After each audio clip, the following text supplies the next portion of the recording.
Sacred Symbols, a PlayStation podcast, is brought to you by, well, you. If you want to learn how to support our show, go to patreon.com/laststandmedia.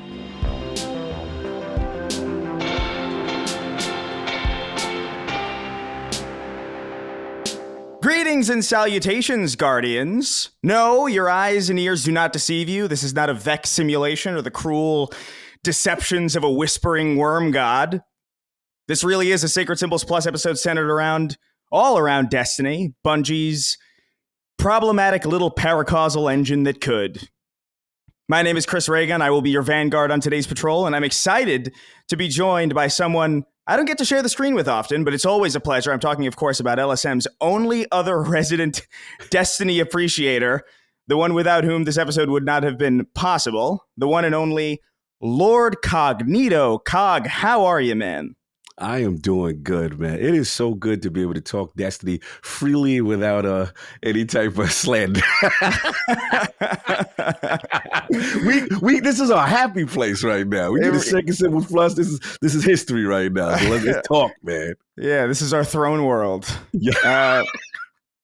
Dude, no, I'm so pumped. Yeah, there's a lot to get into. Obviously, much like Destiny, I feel like this episode is going to be all over the place just because we're obviously going to talk about the final shape. We are going to be talking freely through spoilers about the final shape also. So if you're for some reason not into that or you don't want to hear about it, feel free to come back to this when you're done.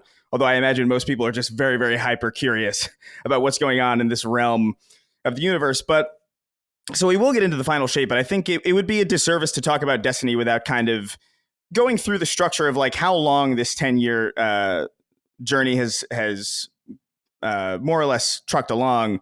So I kind of want to start with, the beginning, our journeys, the final shape, and then what the future is going to be for Destiny. I feel like that's a good way to structure it. So I just want to point out, let me see if I could find, I had such a good question. Where is it? Oh, no. Where is it? Professional podcasting, y'all. That's what we do out here. That's what we do. That's how we do it. Off the top. Well, actually, before we get into questions, I want to just ask you, Cog, what is your relationship with Destiny? Like how long? I don't really know. We've not really talked much about it, despite the fact that this is our main point of similarity. Yeah. Where did you jump? Were you were you the alpha? One of the pre-alpha people? Were you D2? Where'd you start? Yeah, you nailed it right there. I was alpha. I mean, obviously you got the ODST hat, so we have the shared history of Bungie and our love for it, I feel, through Halo, right? And you hear the announcement of the creators of Halo's next adventure. You see the trailers and so on and so forth. So hearing the name Destiny, I'm like, okay, this is the new project. Let me see what's going on. I was very early, definitely alpha tester. We were in those caves and loot caves and just messing around. And I just you know what it is. I remember what was really transformative for me was being old Russia, whatever. You're running around on a cosmodrome and just seeing another player with like a name or a number over them, and I'm like, okay, we're in the same world. So it was really my first experience with kind of like MMO or what we consider now like a looter shooter or what have you. And I'm like, wow, this is interesting. You pick up an item and your number goes up and you get a little stronger. And I'm just like, okay. And for me, even the character screen, just I remember like, okay, I sat there for like 10 minutes. All right, there's this, the Titan, very Halo, very Spartan. You're like, all right, I could do that. Yeah. Then you see, my ninja sensibilities. I see the hunter, I see the cloak. I'm like, okay, I could do that. But then it's weird because in most games, I don't take a mage or a magician or any of that. And it was just something about this character holding this little cosmic ball. I'm like, oh, he's the controller. He's the one that knows everything. So that's what made me a warlock. But I was very close to becoming a Titan, kind of too. So I do remember it. But and then I just got annoyed with the jumps and the floofing and the foolishness stuff that comes with the warlock class. Dude, I could not figure out that jump for the life of me. Like it feels so strange. I hated warlocks too in Destiny 1. Like in PvP, I remember specifically being like, you can self-resurrect yourself. You are, I still have a grudge with warlocks to this day, probably. Because I could not get over that. That's PTSD for me, seriously.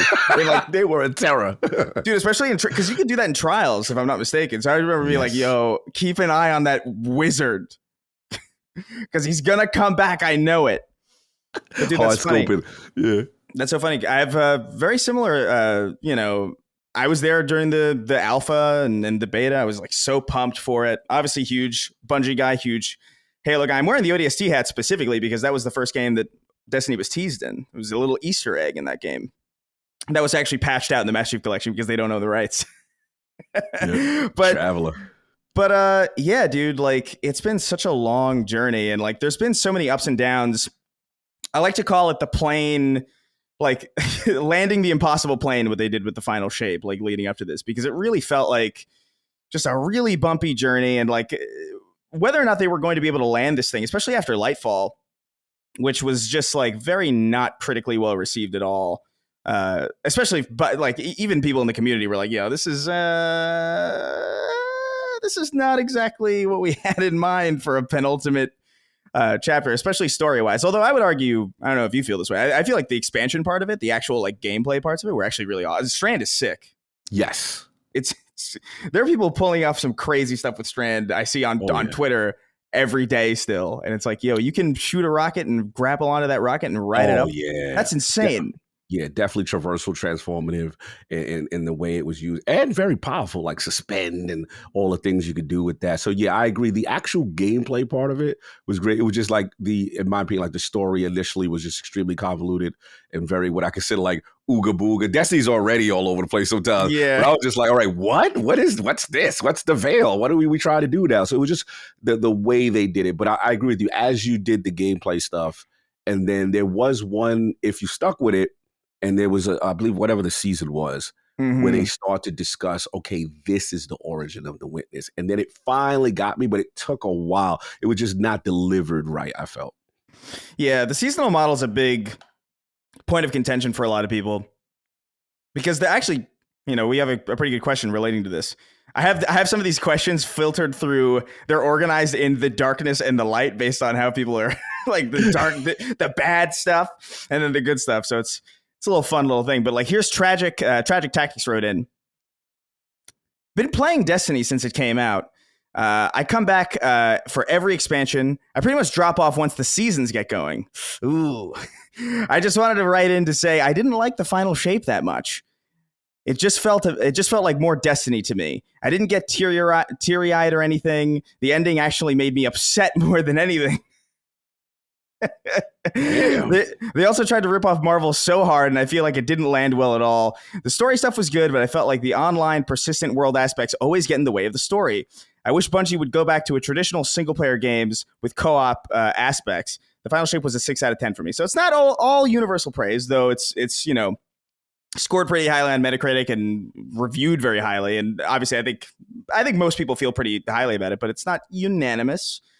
But you bring up the seasonal model, and I kind of want to bring that up because I want to dive into that because I remember feeling somewhat similarly to this as well with previous expansions where I'm like, yeah, I mean, Forsaken's fine. It's good. Or like, Shadowkeep, all right. Or even Beyond Light, where I remember feeling like, oh, I really like The Fallen a lot. So I'm really into this, but also like, yeah, there's really not much here. And then you realize, it took me a while to realize how much was going on in the seasonal model, just because as somebody with, we play a lot of games. We don't necessarily have all the time in the world to sink into, a single game, come back every single week, bump out like the best optimal track through those. And so I understand why people who might not have caught up with like a lot of the seasonal aspects of Destiny might have been let down or might be let down by expansions that essentially pay off a lot of the stuff that's fleshed out or brought together in those seasons. And I was wondering how what thread you wanted to pull with that. Yeah, it's a good question because look, we definitely relate to, I'm gonna call this Tragic the dissenter for reasons. but yeah, I get it. It's what Destiny's one of those things that I feel the expansions, like you said, are the big payoffs, right? The big payoffs, all these threads and narrative beats. So for those who follow the story, it feels like emotionally earned. However, if you're not there for the season, some of the biggest reveals happen. Some of the ultimate direction of the story happened. And we had Tom's Farmworth, and got a shameless plug, the Last Word podcast here. Of course. Shout out to you, Boz, and shout out to our guy Travis. But we had him on, and he's now, I believe he also did the Beyond Light coming into expansion, that where they delayed the final shape. They had to come up with some creative content between that. And what he kind of explained is it's a tough job because you have to obviously continue to feed the base with content, right? But then you also have to stay within the structure of the overall narrative, the expansion story. And that's the challenge, right? And I understand Tragic Tag's frustration because, sometimes if you just want that single player core Bungie experience, you may say it's more felt in the expansions themselves, like traditional Halo and legendary mode, the challenge and all that stuff. But the seasonal model, if you stick with it, they tend to drip feed you. It's like, tune in next week. Yeah. Tune in next week when you're going to get a little bit more. And for some people, that's not the game they want to play. And I think that's fair. I think that is fair criticism. If someone says they don't like that, hey, just give me a story, whatever. And that's the challenge that Bungie has, unfortunately, of trying to deliver this kind of space epic. Yeah, absolutely. And so, since we're already talking about it, final shape, let's get into this. Let's start with the story, man. Landing this impossible plane. Yeah. How do we feel about, the characters, the writing, the payoff, that raid, that excision mission? Whoa. Let me lead this in with a question from Michael Welter about that payoff. Eyes up, Guardians. As someone who has over 8,000 hours in this franchise between D1 and D2, I'm just glad. I'm glad I was invested from the beginning. I would be so annoyed to be one of the many people asking, is it worth it in relation to Destiny? The question has been answered a million times. Not really. The more you put in, the more you get out of this franchise. I'm just glad I was here. Just glad I was here for it. And I feel very, very similar, but I want to hear, how do you feel about the story of the campaign? What was your, how do you feel they landed this plane? Bro, let me tell you, I think it was the first, most people know on Last Stand Media and ILP, I choose not to curse because I get crazy. I get emotional. So I think I wish I could relate. But I'm going to give you this. It was the first 2 F-bombs I dropped on Define and Duke. And I was like, yo, they fucking cooked. I don't care what y'all, I was so on it with it. And at first, I'll be honest though, coming into this thing, like you said, the impossible plane, 10 years, we know the history, Chris. This game was almost scrapped. Luke Smith, they were putting things spaghetti code together to try to make relevance to a ignorant story that really didn't have that strong of a base with D1. Let's be real. For me personally, I stayed with Destiny because I'm like, all right, you got into the whole in the whole speaker thing, and you're like, okay, I get it. And then you get to the Forever 29 stage, and I'm gonna be real with you, I was gonna give up the game. I was like, the campaign was okay, whatever. And the homies were like, bro, you gotta do the raid though. You gotta get to level 30. You gotta do the raid. And I'm like, bro, I beat it. I'm good. Thank God I listened. So I did the raid, and at that time it was a Vault of Glass, the best cooperative experience I have ever experienced in gaming. By far. The game does not hold your hand. It does not tell you. You literally bond with your teammates, your raid mates, your 6 people that's going into this unknown thing that is extremely challenging. And the payoff was just magical. The weapons, the sense of accomplishment, the sense of teamwork. You beat a raid. It was like, yo, we survived Vietnam, bro. You my brother. We went through something, right? So that was when Destiny clicked. And I'm like, I love this game. I know what it is. If they could just get the story together. So as we go on, obviously, D2, we get here, and it starts to come together a bit better. But to this point about landing the impossible plane, I was nervous because there's a part of me that's like, let's be real. The elephant in the room is not only do they have to pay off a 10-year story, we and you both know through Sacred Symbols and PlayStation and what's going on with the higher-ups of the business. If they don't land this and it's not critically received and commercially received, Bungie as we know it may cease to exist.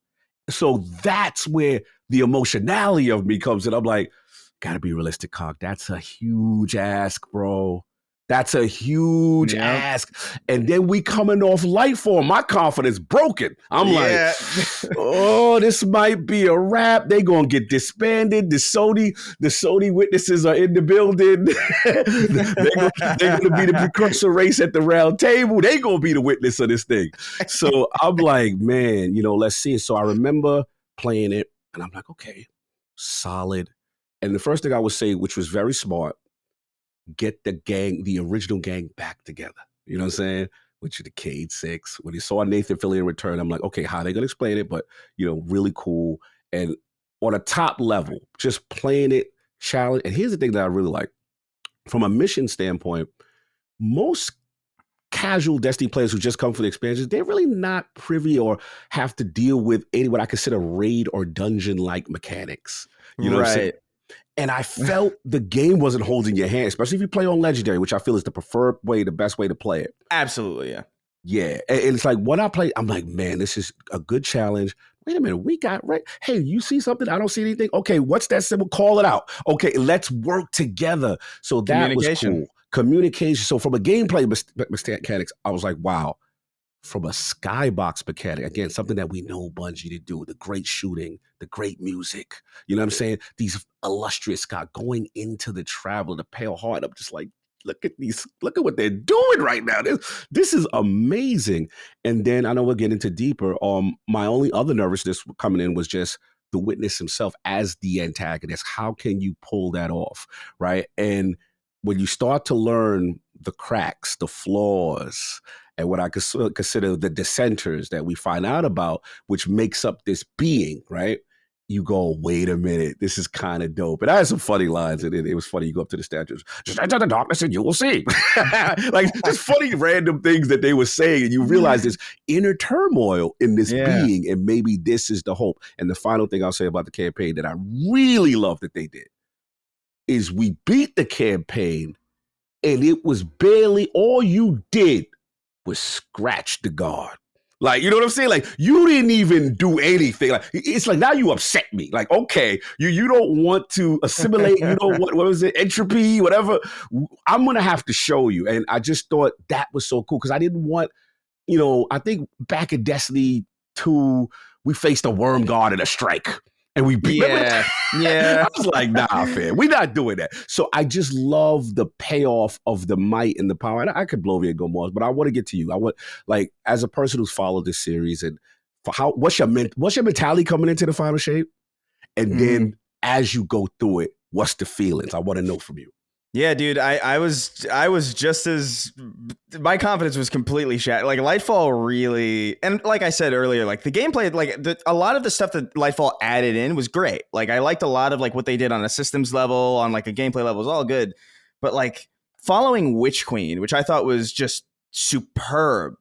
Like some of the best stuff that Bungie's ever done is the Witch Queen, I think. And I still, honestly, in the grand ranking of things, I think I have like, where I feel like this is better, but this is like the Halo, like it's like a Halo 2 situation where I think Halo 3 is better, but Halo 2 is my favorite. I think Witch Queen might be my favorite, and I feel that Final Shape is better. But like, dude, following, the Witch Queen with Lightfall was just so defeating. I just remember feeling so the first cutscene of Lightfall and the last cutscene of Lightfall might as well have been the same cutscene. Like, you didn't even need like gameplay in between them. Like, I just remember feeling like, what the hell was this? And we obviously know, like, based on how they've teased all of these expansions out, and some of the stuff that they were saying over the years, was that Lightfall was originally supposed to be like the last one. Like they were even talking about how Lightfall, everything's going to come together in this thing, and they obviously needed more time to deliver. And I think what would have been Lightfall ended up being the final shape, and Lightfall ended up being a filler expansion. I think there's also stuff, I don't know how true this is, but I've seen some speculation that Strand was even supposed to be like for the Witch Queen, but they couldn't make it. And so, it's the nature of live service stuff. When you got to go on a yearly cadence, things get pushed around. I like to bring up to people who shit talk Destiny. It's like, oh man, there's only been however many good expansions over the last 10 years. And I'm like, dude, you got to imagine Halo. Imagine if they had to have a new Halo every year. And then imagine that cadence. It's kind of the same if you really think about it. If you really think about the cadence of the Taken King, then Forsaken, then Witch Queen, then Final Shape. That's 10 years of Halo games that are that like slap as far as like a cadence goes. But so they had a rough job ahead of them, or a rough road ahead of them after Lightfall, especially with just again, like you said, all the inner turmoil at Bungie and all that stuff. And I remember feeling like after I finished Lightfall, I remember feeling like, I don't know, maybe I won't play the Final Shape. Yeah, right. Maybe I don't care. Because it felt like it kind of felt, and maybe it was a bit quick of me to assume, but it really did feel in Lightfall that like they just kind of didn't give a shit. Which I know that they do, obviously. And I know that, and that was also at a point where I was like, I don't know, I like the seasonal model, but like, dude, that was a long time. The delay really is like, oh man, how long we gotta wait? Season, bro. We was in that season for a minute. That was like the longest season in Destiny history. Yeah, because they know they needed the delay. But yeah, good point. Yeah, it was. It reminded me of the Halo Infinite when it first launched, and it had like 6-month seasons, and you're like, oh my god, what's going on here, dude? But yeah, I really thought it was going to be impossible for them to land this in a satisfying way, just with the slapdash nature of how it felt the story was going, and how it felt like it almost felt like there wasn't really a plan. And then you started to get the teases, you started to get, prismatic. And it's like, okay. And I remember feeling like, okay, maybe I won't care about the story, but that looks kind of dope. Like that looks like a sick subclass to mess around with. And so, yeah, you know what? And then I started thinking like, I've played this game for like 10 years. I might as well jump into the last, like, how dumb would it be for me to not jump in at the last chapter of this if the gameplay looks fun? And it might be like a Lightfall situation where the story just doesn't. And then immediately, you start playing and you're like, this is sick. The Pale Heart is such a cool distance. I really feel like the Pale Heart really...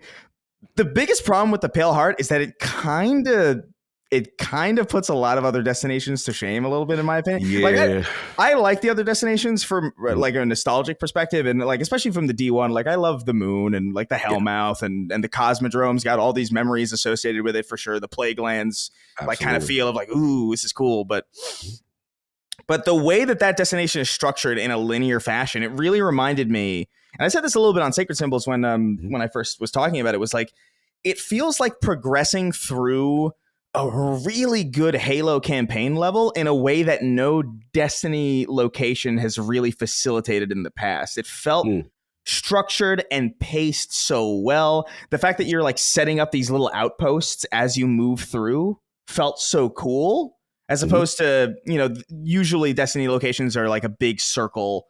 And it's just kind of like a big winding kind of path around the circle. And then there's like a center, and then there's like a hub, and you're kind of going. Transmats. Yeah, it's like, do I go left? Do I go right? Where am I going? But like the fact that this was just one big hallway, and I understand that might sound like really uninteresting to people. It's like, oh, what a big hallway. It's like, yeah, trust me though. Like from a flow perspective, from a gameplay perspective, from what you're able to focus on, now that each location is distinct and has like a cadence of progression, it does so many wonders for just the gameplay and the pacing and the story and grounding yourself in that story. I remember even in the middle of Final Shape where I was like, oh, I got to go to the tower for something probably. And the game told me, don't go to the tower. Yes. Good call out. Yes. And I remember being like, oh, this is okay. All right. I see. This is cool, because they want you to stay in that environment. They want you to stay in that feeling. You are alone in the Traveler, and you are setting up these outposts as you go. You can't just bounce out of here, man. We want you to stay in this story. And I feel like that grounding is something that I feel like has been missing in Destiny this entire time. And I only realize now that it's been sorely missing. And I've noticed this problem in many other games too. Like I actually think, like I shout out to Doom Eternal. Doom Eternal's fantastic. Oh, yeah. But one of my biggest issues with that game probably is that it just doesn't flow from level to level as well as 2016 does, because you have that kind of hub world, and you're moving from level to level. You're finishing the level, and then you're going back to the hub, and then you're kind of instantly teleporting yourself to like different places, and there's no sense of progress. But in the Pale Heart, there is that sense of progress, and you're getting like these narrative beats, and you're getting these like intercoms, and you're seeing characters interact in the Pale Heart. like at That's the huge for them. campfires. Yes. That is huge for them. I do want to jump in for quick because you're making a good point. And I think what makes the Pale Heart also so cool is that they've added a little bit of horror elements in the sense of, yes, we're inside the Traveler, but the Traveler is being infected. The Traveler is being damaged. It's the witness is there trying to enact something. And the thing that I noticed off the top is like, the hands and the Yeah. faces and it really has memories of iconic places in Destiny history within this, this area. The callbacks for anyone who, there are so many emotional beats and callbacks for anyone who has played this game from the very beginning. Like, it was really cool. Just even going through the first area where, what was it, the rundown cars, and you're like, yo, that's D1, bro. Like, that's where we started. Like, this is crazy what's going on. And just to see while you're going on your narrative, and I did just want to jump real quick to the characters because, obviously there's two elephants in the room. There's one, the return of Cade 6, right? And how is he here? And I'll be honest with you, I didn't realize how much I missed Nathan Fillion. Yeah, dude. Because sometimes Destiny takes itself a little too seriously with their narrative. And he's like, hey, bro, is the space guy, like, we just got to go kill this thing. Like he's just such the perfect, palate cleanse to this overly serious story. And you realize how much you missed him. And then obviously reasons, how did he come back? Well, what is it back? Is it the Traveler? You got those questions. And then I got to ask you this question. That's why I've been dying for this show, is that we all know, unfortunately, rest in peace to the great Lance Reddick, right? Yeah. Who played the Zavala character, very stoic, man of conviction, honor, doesn't usually mess with the darkness. And we used to Lance's portrayal, but obviously, unfortunately, Lance passed. And then we get the iconic Keith David, who I know you have a huge history with. I have a huge history with from multiple games, including Mass Effect. And I was very curious, right, how that would resonate with me because we've heard Lance for so long. Now, I'm going to say something controversial, but I want you to disagree or whatever. Look, sure. If Lance was alive, I don't know how he would have delivered these lines that Zavala was living, because Zavala was going through a very internal struggle with believing in the Traveler, and he kind of goes rogue a couple of times, and he popping off on Ikora. Oh, dude. Like, bro, the pop-offs. So for me, yes, if Lance was alive, we don't know what that would have sounded like. But to hear it from Keith David, it just made me go, wow. Like, it was I'm not going to say upgrade, but it was just a different take that I really was satisfying for me. What is your feelings on this whole situation with Keith David? Dude, man, I really think he nailed it. I don't know. The unfortunate reality is, like, there's no way to get around how jarring that's going to be. It really is. It's such a sad situation. And would I have loved for Lance to be able to finish this? Absolutely, obviously. But we don't get that chance. And I feel like Keith David is just such a good, he's such a good actor, and his voice is so powerful and so present. That I don't know who you would have gotten that would have been a better choice, because, like, my thought was like, oh, well, what are they going to do? Are they going to do AI? That's mega disrespectful. Are you going to get an impressionist? Because that would feel kind of like lame also. Like, they did that once before. Remember when Nathan left, they had your man Nolan North do Kane. They kind of did that before. They kind of did, but, like, he at the very least left, and it was like there was a different kind of, a death is different than like a leave, you know what I mean? True. There's just a different feeling to that. So it's like, you don't want an impressionist. What you want is somebody who can capture the character. And what I noticed immediately, although it is jarring going from the tower and hearing Lance and going to the Pale Heart and hearing Keith David, throughout the story, I did kind of forget about that. I saw Zavala, and I saw Zavala's character, and I saw his journey, and I saw, like, what he was going through. And I wasn't even really thinking about who was behind the booth, because I just think Keith David just did a good job of selling Zavala. He didn't do a good job of selling Lance Reddick, because that's not what his job is really, especially in this expansion where Zavala is going through shit that he probably since Season of the Haunted, and even this, some of the stuff that he goes through here are, like, even beyond some of the stuff that he went through in Season of the Haunted. But No, I think he did a fantastic job. But you bring up these returning characters. I want to ask you. Victor wrote in about Cade.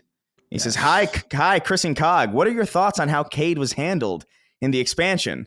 As a hunter main, it hurts that he was brought back to be sacrificed again. But I also think his arc and relationship with Crow, who's going to take his place, was very well done. Godspeed, Guardians." So yeah, I wanted to ask you, how do you feel about Cade? Dude, I remember seeing Cade in the trailer, and I remember kind of feeling like, how are they going to justify this? Like it felt a little. There was something about it that felt a little like there's no way they're going to have a good explanation for this. And they're just doing this to get butts in seats because Lightfall put them into like mega stress mode. Bro, I was in the same pocket. It reminded me of like whenever Destiny's doing bad, bring back Gallahorn. You know how they do. It'd be like, yo, it's the 30th anniversary. Gallahorn's back, guys. Come on. So to me, I'm like, oh. The Sparrow Racing League is back. Fact. Anything that the Destiny community has been clamoring for, whenever they're at their lowest, because Bungie, as much as I love you, Bungie, to me, you are the quintessential kid who coasts through college and school, but when it's time for the final exam, then you give us a A game, right? So that I'm like, okay, I get it. Cade's back. Let's see how they do it. So, all right. So granted, at first, I was like, look, it's probably some whack reason why he's back, but let's just play this out, right? Kind of thing. And then you get through the campaign, and you get to that moment where Crow, who's a very conflicted character, crazy timeline of Crow. This is Prince Uldren, the killer of Cade. And what I will say, which was kind of dope, which almost I'm surprised they didn't put in. They put it in Beyond Light leading up to this, was the iconic scene of now Crow meeting Cade in the Pale Heart and the reversal of fortune of the famous death from Forsaken, which was iconic. I'm like, when they put that in the seasonal lead up to the Final Shape, which could have opened Final Shape, right. I was like, wow, they've got a story to tell, because this is something you could have put here and that would have been even, it'd have been phenomenal either way. But back to this, to me, it was Crow's development story. And then Crow does the reveal of like, hey, bro, like, I know everyone's with the religious vibe that the Traveler did this. And when I got in here, the only reason why we were able to breach this wall to get into the Pale Heart is because in prior season, I used the wish of an Amankara. And part of that was to wish you back to existence for his guilt for killing him because remember, most Guardians, when you are reformed, you don't know your past life. Crow is one of the few that has the horror of knowing what he did and being shunned and like, that's a crazy arc. So I'm like, oh, okay. So that's why he's back. And he still didn't have Sundance's ghost. So now it's making sense. So I'm like, oh, okay. And to me, I agree with your man, because he said it was earned in a sense. It was like, okay, I'm going to now teach this kid what it means to be like a hunter and a hunter vanguard and stuff like that. But also, you know what? This kid's got his own ambition. He's got his own things. He makes some really good calls, and that now I get it. And I just thought the relationship was dope. There was some funny one-liners between him, that Cade played on him, I thought was cool. And look, it was very sad that, obviously we're not going to keep Cade after this expansion. Right. But I thought the rite of passage was handled well. I thought, okay, this is what it means to be a hunter. You're the next one up, kid. And I will say this. My only nitpick, I guess I'm like, man, like you gave yourself back to the Traveler. Like, I guess my confusion, he really didn't want to live that way. And maybe it does make sense. Maybe he just didn't want to live in a way where you don't have a ghost and you don't have Sundance. He had his memories, and he was confident and comfortable with going back into the live stream or whatever we call it with the Traveler. But what do you make of it? Like, how do you feel it was handled? I thought they did a good job. I thought I really thought like you, I was like, there's gonna be a whack ass reason why he's back. There's gonna be like there's gonna be no justice. There's probably gonna be like I don't even have time to explain why I don't have time to explain.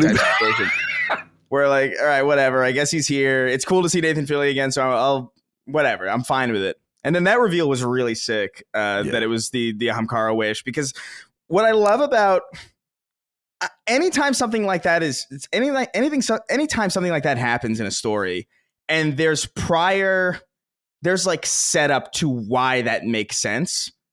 I fawn over that shit. Like, because it feel, even though this clearly was not planned from like Forsaken, I don't think they really ever planned on bringing Cade back. Maybe break glass in case of emergency type deal, but I don't think they really understood that they had laid out a foundation for the universe where something like that could happen, and it would make perfect sense. Even to the point where I didn't even really think about it. I was like, oh yeah, that's right. I totally forgot that was even a part of it. And that's kind of one of the benefits of having a universe that's gone on this long, is that it's been building for so long, and there's just so many threads to pull from and so many different logics. And I thought they did a great job bringing him back, especially just because, again, my God, I do wonder. There is part of me that wonders, like, is this expansion so good because my expectations were so low? Like, is that possible?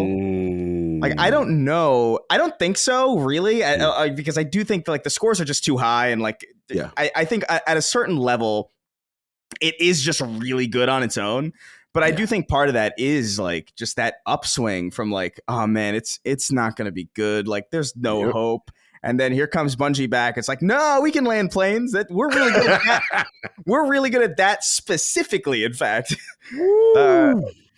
So yeah, no, I thought they did a great job. But since we're talking our way through the story, we'll get into the gear game and how the episodes have been following after this. But that ending, man, seeing all these things come together, Zavala losing his ghost, using stasis in the final fight in that 12-man mission, which was crazy. Let's get James in on this to talk about the ending. James wrote in, he says, how did the ending to the 10-year saga feel for you two as players that have more or less been along for the ride the whole time? As a D1 player since launch, I can't lie, I got emotional. And I gotta echo what he said. Like, I streamed it. I streamed my entire. I don't know how you experienced it. Yeah. I streamed my entire Excision thing, and basically like the entire ending to the expansion, and I have it saved on my Twitch. Anybody can go and see it. It's really funny because there's a point where it's just like, yo, am I getting misty over this looter shooter? What's going on? Like, why am I caring? Like, it's weird. Like, I know I care about Destiny. I know I'm a huge Destiny fan, but sometimes it doesn't feel that way. It's like that meme where it's like, oh, I hate Destiny, it's my favorite. You know? where you play it and you know that it's got its hooks in you because it just feels so good to play, just from a base foundational standpoint. And I would say that to anybody who's like, talk to him. Anybody that like is like, why do people still play Destiny after all this time? It's just, dude, it is very unmatched in how it just feels to play. It just feels so good. And that's kind of how I justify it, where it's like, yeah, I don't really care that much about Crow or Zavala or whatever. And then like you see this story, you see Zavala breaking down, and you're like, no, Zavala, please. And then Cade sacrificing himself. And even just, dude, that last shot of you just kind of sitting at the edge of, I think, the helm or something, looking at the Traveler, and like all that aurora is leaking out. And the note comes up from Bungie. It's got some serious ending of Halo Reach vibes where you're like, oh man, bro, I'm getting misty. Bro, what's going on here? So yeah, I want, like, talk me through, how did you feel seeing that payoff, that mission? I mean, we can start with whatever we want necessarily, but like that mission, especially like seeing Savathun and Saint 14 and all these characters, and Mithrax, who is my favorite, by the way. Oh, I didn't know you was a Mithrax fan. I just love the Fallen so much. Like their entire aesthetic, their entire story of like being like abandoned, and like just and even just their culture stuff, where it's like, oh yeah, like they rip the arms off of you know, people as like or they rip the arms off of other Fallen as like a public shaming. It's like, it's so interesting. Yes. And I remember that mission in D1 or I think early D2 actually, where like you first run into him and he's an enemy that you can't quite kill. Yes, good. And I remember, I remember just being that was one of the coolest things I think Destiny ever did. Like was when they had that Mithrax mission, and you know, you could choose to kill him or you could choose not to. Obviously, canonically he survives, but like the fact that was even a thing, I remember being like, yo, what are they doing? This is really cool. And it's why I think I loved Beyond. Like, I really liked Beyond Light a lot. in a way that like a lot of people probably didn't. I understand why people didn't, Mm-hmm. but like I love the Fallen like a lot. Fallen lore is there. Yes. They're also the first enemy that we ever saw from Destiny, like specifically in that trailer. So maybe there is a hint of nostalgia there for sure. But yeah, just talk me through how you felt going through that mission, going through this ending where they just landed this impossible plane in such a satisfying way. I thought it was just so amazing. I think for me, it was so crazy because, again, Destiny decides to come out the week I have to travel to LA for Summer Games Fest. So I'm frustrated, right? I'm frustrated. I'm like, okay, all right, so here's the plan. Got to get the campaign done on Legendary, right? So at least I'm caught up. Right. I'm going to, the weekend happen, I'm going to miss the raid, which sucks. But I was like, all right, going to miss the raid. Most likely, because once you beat the campaign, we're like, okay, we just barely annoyed the witness now, and it's on. And remember, Bungie has hinted prior that the raid would be the conclusion of the saga. So I'm just like, okay, the homies will beat it. I'll get home the weekend after, whatever. So that's why this is why I dropped the second F-bomb on Define and Duke, because I told this story on Define and Duke, which is basically I'm out there in the weekend, and of course, you got your hardcore guys who play Destiny every day in the clan, and, there's a part of me that I'm like, okay, yeah, we're Destiny guys. There's going to be inherent bias if you tell me the game is amazing. I'm getting people who have not played Destiny in like a year, 2 years. I'm getting people who would say, hey, I'm going to try the final shape. And they're like, bro, Bungie fucking did it. And I'm like, what? What are you talking about? I'm like, these guys don't play raids like that. So I'm like, all right. I'm still not putting it together, Chris. I'm like, okay. And dudes are like, when is your flight back? So I'm like, all right, I'll be back Monday. We're waiting for you. I'm like, what are you talking about? Like, it's my whole clan. I'm like, and they're laughing. They're like, we can't. So I'm like, all right, cool. So I come back. I remember I've stayed spoiler free. I've been lucky. I haven't seen anything. Right? I block Destiny from keywords. I'm good. Right. Come back Monday. Bro, I mean, my comeback, there's like a 12-person Xbox party. They waiting for me. So I'm like, okay. So they's like, yo, you ready? I'm like, all right. And they said, everybody just shut up and let them listen. So I'm like, what did they do? So we get there. They're like, I'm going to move the cursor that says Excision or something. I'm like, what is this mission? There's a mission that happened? All right, cool. So you boot it up. And for me, the emotionality start from the very beginning. One thing that I've always wanted Destiny to do is I've always wanted an Avengers Endgame moment. I've always wanted to see the sheer terror of having the entire Destiny universe have to deal with this existential threat that seems impossible. Then you got Keith David giving one of the best speeches I've ever heard.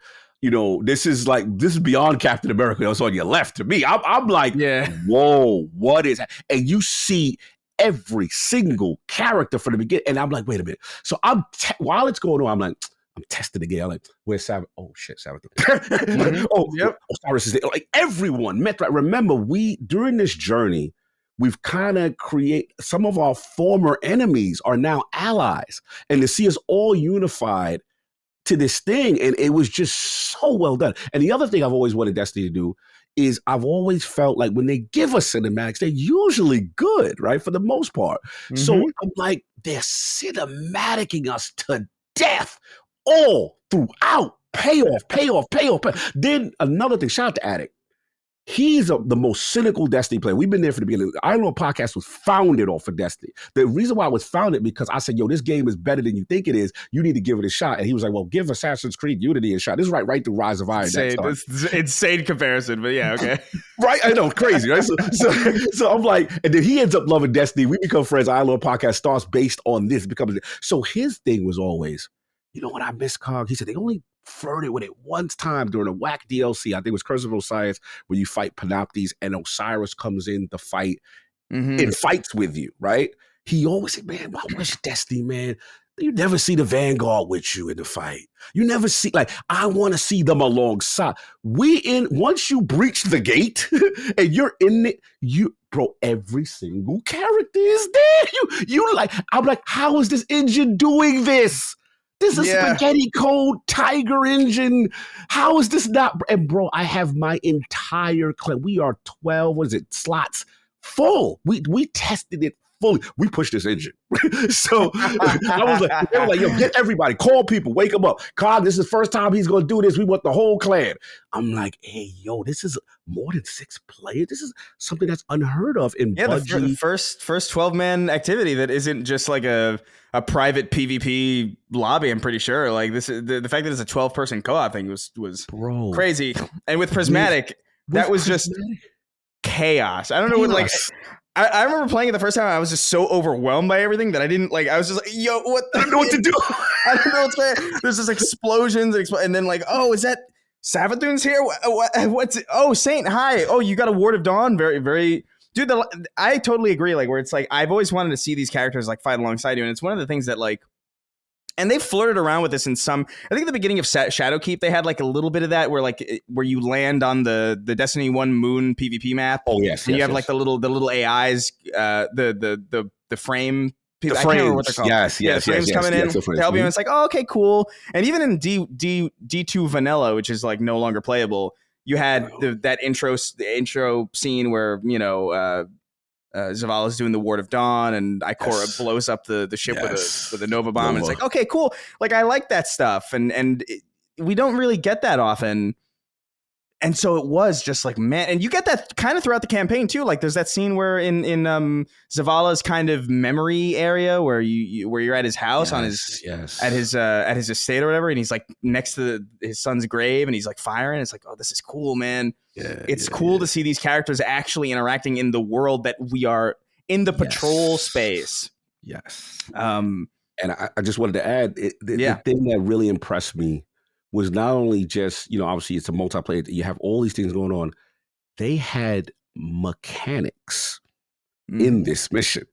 Yeah. Again, so what was dope is, the reason why I loved it so much is, let's be real, the majority percentage, if you look at Destiny raid completions and activity, most of the casuals, they play the campaign and that's it. So I love the fact that Bungie said, you know what? We are still going to give you a payoff for the community to do it together to defeat the Witness. And I think that was so well done and thought out. I was just really blown away. And obviously, the ending with full cinemas, like you explained, and, we learned about Cade and just such, and I'm sitting there like, and the chat is silent. My part of the chat is silent. And I'm feeling it. I'm like, man, This is something special. This is really something special. So yeah, I mean, I would say campaign fantastic, right? Raid, one of the hardest raids for the hardcore, challenged them. But the Excision mission, I feel really deserves a crowning achievement or something that really set the expansion to another level where it's undeniable that they cooked and they needed that time to deliver something so special to the base. And I want to give them credit for that. That was amazing. Absolutely. Very shout out to how it unlocked also. Like they only unlocked that final mission after the first raid team finished the raid. And I love that stuff because he even mentions, Zavala even mentions one fire team, and it's just like, that's so cool. Like I've never really had any interest in even remotely competing for that spot at all. Cause I'm just like, yo, whatever, you guys can handle that. I'm here to enjoy the ride. But that must be so fucking rewarding. Like, imagine being that team, like that's such a cool, that is so cool. Very WoW, very World of Warcraft. I think, pretty sure Luke Smith actually talked about how like that was like there was some World of Warcraft expansion that did something very, very similar where like once the raid was completed, a whole section of the world was unlocked or something. And I love those aspects of this game that are very, very MMO. And it really kind of almost feels like Bungie, it's like the king of like gaslighting you into because I remember feeling like I don't like MMOs, and I even like to this day I would say like, yeah, I don't like MMOs, but like I'm clearly a liar. You know what I mean? Because I really think that shit is really cool. It's just that so many of them don't play this good, That's what it is. But speaking of the raid, let's get it. Got to bring this up. Derek O wrote in. He says, "Greetings, fellas. Was wondering how much experience you guys have with raiding over the years, and if you've done the newest one yet. I feel like I'm a pretty experienced raider, but holy hell, this new one has hands. Honestly, I didn't think I'd get through it, and it took almost 12 hours over 2 resets before we got the clear. I appreciate the final raid being a difficult one, but I don't think I'll be farming it much. That said, rating stays as one of the things that really sets Destiny apart from the competition. So I have to know your favorites. Woo. It's great. Yeah, I have to say, man, I got a little bit into this raid, and I still have not finished it. It's so hard, and the team that I play with is so bad at communicating because we've known each other for so long that it's hard for us to take anything seriously at this point. Gotcha. It's just like, hey guys, listen, only call out when you see something relevant, and then somebody would be like, I see the witness, and it's just like, oh my god. This is not going to go well. But yeah, Cog, the raid, man. Because I will say, like, raids are the one thing I don't really care about spoiling for myself, because I'm so into the story that, like, I know that if I play through the raid, I'm not going to get a lot of it. Right. Because I'm going to be focused on the mechanics. I'm going to be focused on, like, succeeding. So I tend to, like, get the story snippets of the raid and through, like, My Name is Bife and these other people who, like, are, like, the backbone of this community, probably. Mm-hmm. But yeah, how did you feel that they handled this stuff? Because some of the reveals in that raid are crazy. Insane. Yeah. Look, I'll be honest. I did not. This is the first raid that I was extremely intimidated, and I'm like, I am not even going to start this yet. Remember, I was already a weekend late. Right. I didn't even have my full prismatic build yet, which is, again, right. because I'm traveling. I'm like, man. So I'm like, all right, what's going to end up happening? I got the super tryhards in the clan. They're going to do it, right? And then usually this is typical Destiny. Like, they get it. Yo, Cog, you ready? We got you. We'll help bring you through it. Bro, like, the majority of my clan did not do it. And I could not complete it. And I'm like, wait a minute. Yeah. It's like, all right, contest mode, right? After contest mode's over, the first team is won. The Bungie sets the power level back to kind of a base. They're like, Cog, we like on the 4th account. I'm like, y'all still ain't beat. Like, it's that crazy? They were like, bro, this is the hardest joint. And it's what I liked about that is that, let's be honest, the hardcore raiding community has been a bit arrogant. These raids are too easy, bro. When they're going to give something for us? They're casualizing the game, bro.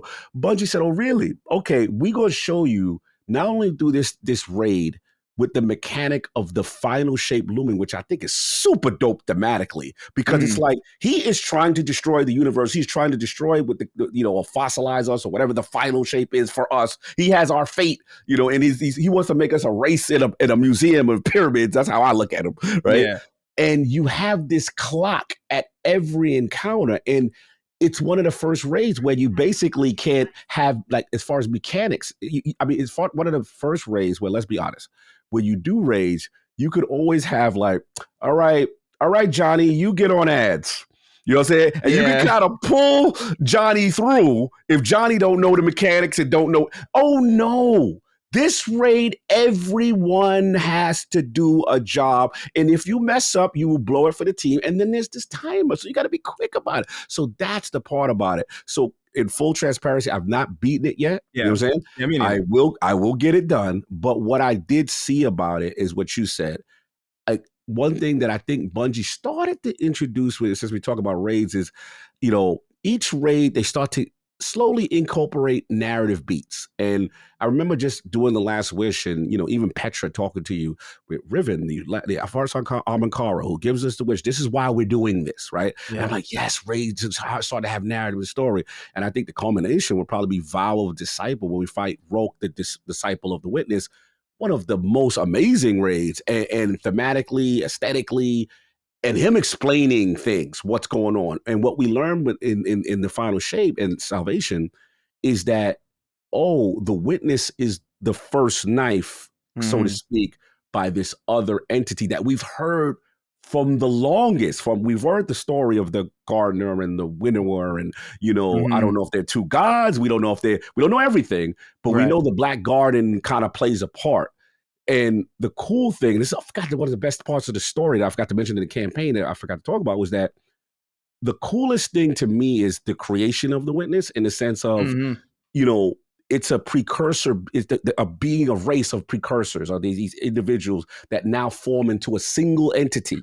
You know what I mean? And they did this because, for whatever reason, they felt the Traveler just creates things. They find the Veil, I guess, which may have some connection to the Winnower, right? And they feel this gives it purpose to the universe. They need to I guess I don't want to say overpopulate, whatever the reason is that they feel for balance in the universe, this has to be done. But that's the creation of the witness. They were looking for the traveler gave them, bountiful success with no purpose, no direction. With no purpose, yes. And they thought like, oh, well, this other entity that is linked to this thing, maybe joining them will unveil some truth to us. Maybe it'll give us some direction, some purpose.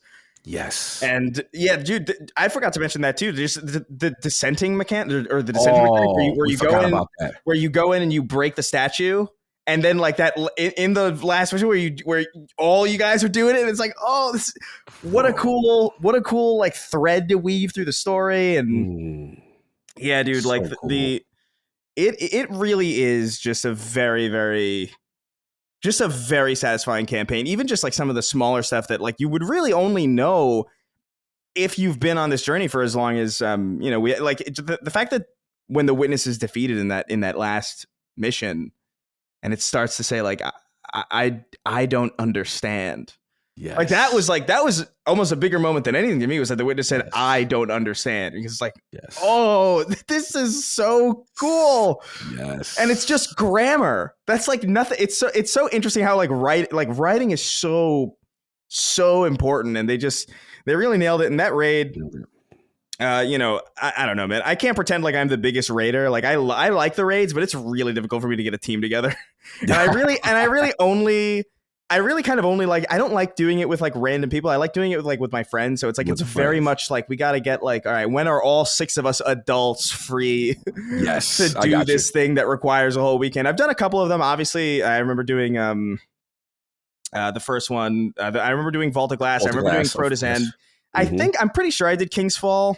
Mm-hmm. I didn't do Wrath of the Machine, although I heard that was a great one. Fun. Wrath of the Machine is so fun. Hopefully they bring that like that. They're gonna bring it back. Oh, I know I would. I know it's like because it's Fallen themed. It's on Earth. I get it. Fallen Earth. Yeah, and there's one thing that I'll just nickname it. You get to the Great Zamboni. That's all I'm gonna say. We call it the Great Zamboni. It's a mechanic they've never done, and we like, yo, what is this? It's hilarious. Yes, yeah, dude. That was Rise of Iron's raid, right? If I remember, I remember. I don't know. By that point, I was like kind of like winding down, and I was like, okay, it's kind of concluding. Destiny 2 is kind of on its way. It's like I've been playing this game for too long. I got to see what else is going on. Yeah. So I'm at risk of being a very unwell-rounded person when it comes to video games. Bro, because I was stapled to Destiny, man, for a long time. It's funny you say that because whenever we do or do when Maddie asks me for something playing, I'm like, bro, I get embarrassed to say that I'm playing it. Like I get to the point where I don't like to mention it because I feel like a crackhead. I feel like, okay, this is all I get to talk about. Like this is all I do. You know what I'm saying? And it's so funny you say that because when you don't play Destiny, how productive a gamer you are. Like you get so many games finished when you don't play this game. And part of this reasoning is to Derek O's question with the raid because, again, as a person who does raid, consistently and it's a lot of coordination. It's true teamwork. You're going to take out a 3 to 4 hour block of your day to get this thing done. So to answer his question, for me, I'm always going to have a nostalgic place for Vault of Glass. It was the first. Mm-hmm. It may not be the best, but it was the first. And I like the idea of opening the gate, so to speak, to enter it.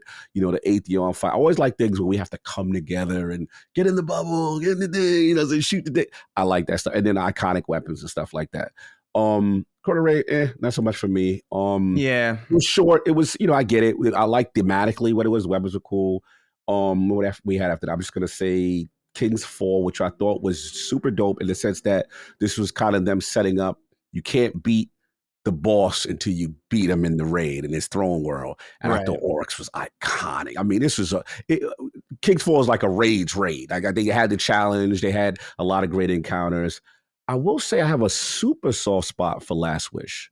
The theme for, an Amankara, which we've always heard about these wish dragons, which we now realize plays a part in Cade's, return. I thought what made Last Wish dope is when we played Forsaken, we didn't even know about the Dreaming City. And they just picked this amazing skybox, this amazing area where the Awoken live, and you face this iconic enemy. I thought what Last Wish was amazing. Wrath of the Machine is a fun one. The only ones I say I didn't really like is what I call the raid layers. Remember when they were doing raid layers? Yeah. And They were like these. I feel like it was like apartment 2B in the Leviathan. You know what I'm saying? Like you know what I'm saying? Like, Yeah. like, you're not really a raid. You're not really a dungeon. Dude, I really hated the Leviathan, man. That was the one with the stupid like game show. Yeah. Course, you right? had to do American Ninja Warrior. You had to appease Callus. Dude, I really hate that one. Like, it's probably I don't know if I have a favorite one, just because I think probably like I really do think it's got to be Vault of Glass. I know that Vault of Glass is not the best one. I know that's true. Like it must be true that it's not the best raid. But there really is something about it. Like, it came at a point where everybody was like, we didn't really know what Destiny was still when this game came out. Like, we didn't really understand what it was going for, like what the vibe was, like what they were doing. And I think it's so weird because you look at the reviews for Destiny and a lot of it doesn't account for the raid at all. Exactly. And it's like, that's such a big, like, that was a big turning point for me in Destiny. I remember playing it, being really excited about it, playing the beta, playing the alpha, being like, oh man, I can't wait for what this game's going to be. Story's a little bit light in the beta, but like maybe maybe it's Bungie. It can't be this light. And then the game comes out and it's like, oh, it's pretty light. And you're just kind of like, all right, well, it's fun to play, I guess. Like, the PvP is still really fun, and you know the game plays really well. So yeah, I mean, I'll play for a couple of days, and maybe I'll put it down. And then the raid pops out, and you're like, ooh, this is transformative. This is what this is about. Yes. And yeah, so that's just there's never going to be a moment more special to me in a raid than that. So it's hard for me to put anything. But I will say, like, the Last Wish is probably, like, as far as like detached from nostalgia, I really like that raid. Yes. I don't remember exactly what the gear was exactly, because I've been rocking the same. I've been transmogrifying the same look for so long. The gear you a transmog dude? Okay, I get you. I have friends who are so frustrated with me because they're like, dude, there's so much better armor. Like, what are you doing? And I'm like, I like the way this looks. Fashion. Drestiny. That's what I call it. I'm the same guy, bro. You gotta have that look. You gotta have that fit coming in. Absolutely. I'm clearly just such a titan too, because it's just like, it's all, everything's like, I'm just gonna punch everything. That's my build. I punch and I heal. I throw my shield and I heal. I'm punching. I got that new Titan exotic is crazy, by the way. The one that like pops rockets out of your back when you do a barrier. I haven't touched PvP in Destiny for a very, very long time because it's just not really a PvP game to me. Yeah. But I can't even imagine how busted that is in PvP. It's sick, man. And an honorable shout out before we move on from raid.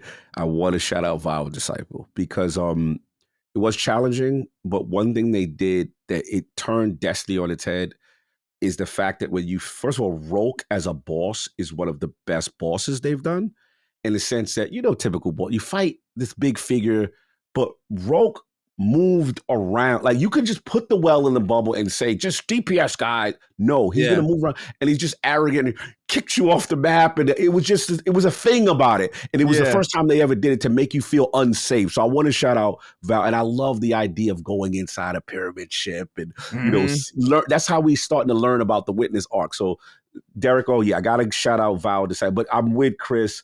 I know it's nostalgia. I know it's, you know, prison of the moment at the time, but Vault of Glass will always be special. If it wasn't for Vault of Glass, I wouldn't have played Destiny and realized its true potential.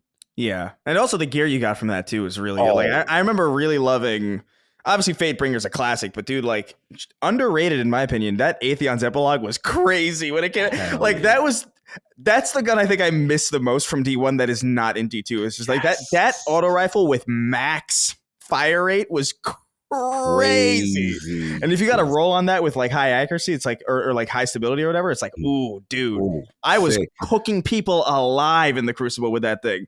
I would hear people on the mic sometimes, I feel like. Like, what the fuck are you doing?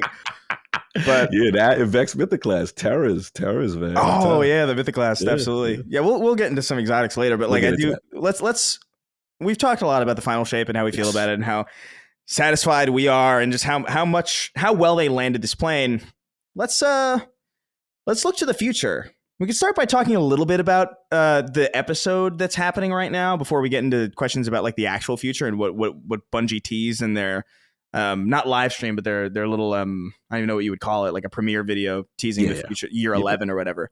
But I think a big concern for a lot of people, including myself, when you're leading up a story, a 10-year story, and you're kind of ending it with this kind of Infinity War Endgame type scenario, there's always this fear, in my opinion, or from my perspective, that because it's so adjacent to Marvel, you might see similar fall offs in the sense that, like, dude, after Endgame, I couldn't even, I don't care. Like, I don't care at all. I'll tune in for Spider-Man because I love Spider-Man, but like, I don't know what the hell's going on in that universe because I don't have to, because they've done the big thing already. And that was my concern going into this. It's like, okay, well, and in some ways my relief also, before I knew how good the expansion was going to be, I was like, okay, good. Lightfall was bad. If this is bad, I could just put it down and be done with it. And I could say I finished Destiny and be satisfied with that. But turns out it's great. And unfortunately I want more. So, so how are you feeling about how they're progressing? We're moving away from the seasonal model, which I think is probably a good thing. How do you feel about like Echoes so far and like what they're building towards? And now that the big bad of this universe that's been building up is kind of done away with, obviously with that dispatching, we're teasing an even larger one, obviously on the horizon. But how do you feel about it? Like where we're at?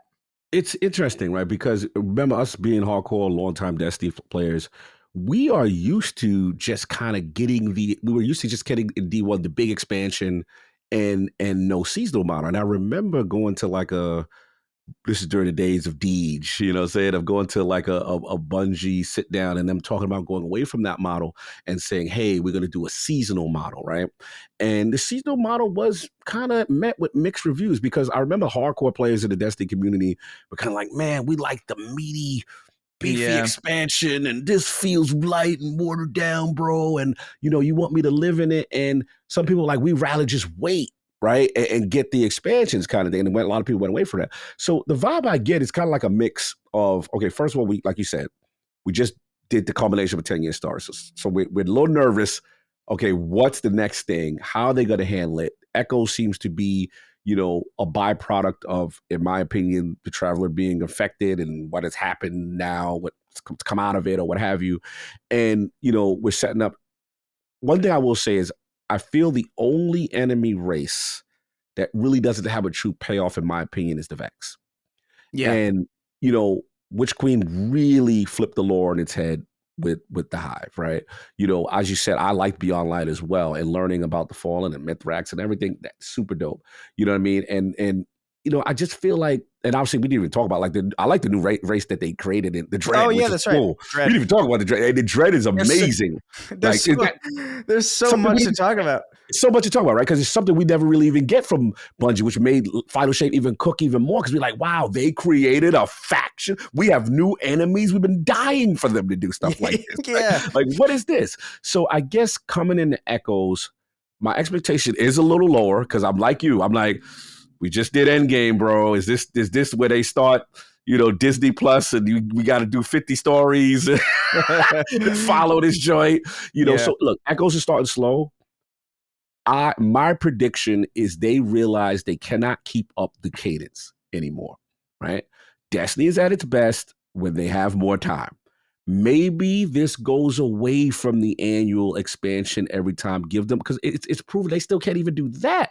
That's Lightfall was supposed to be part of the annual. We saw the quality level. We see that the delay was needed, and look what happened, right? We get an amazing time. So maybe Echoes tells these other stories of the universe, kind of keeps us engaged, but less content. The only ask I have is please stick with the cinematic and the narrative beats if you can, because I think it does hold more emotional weight.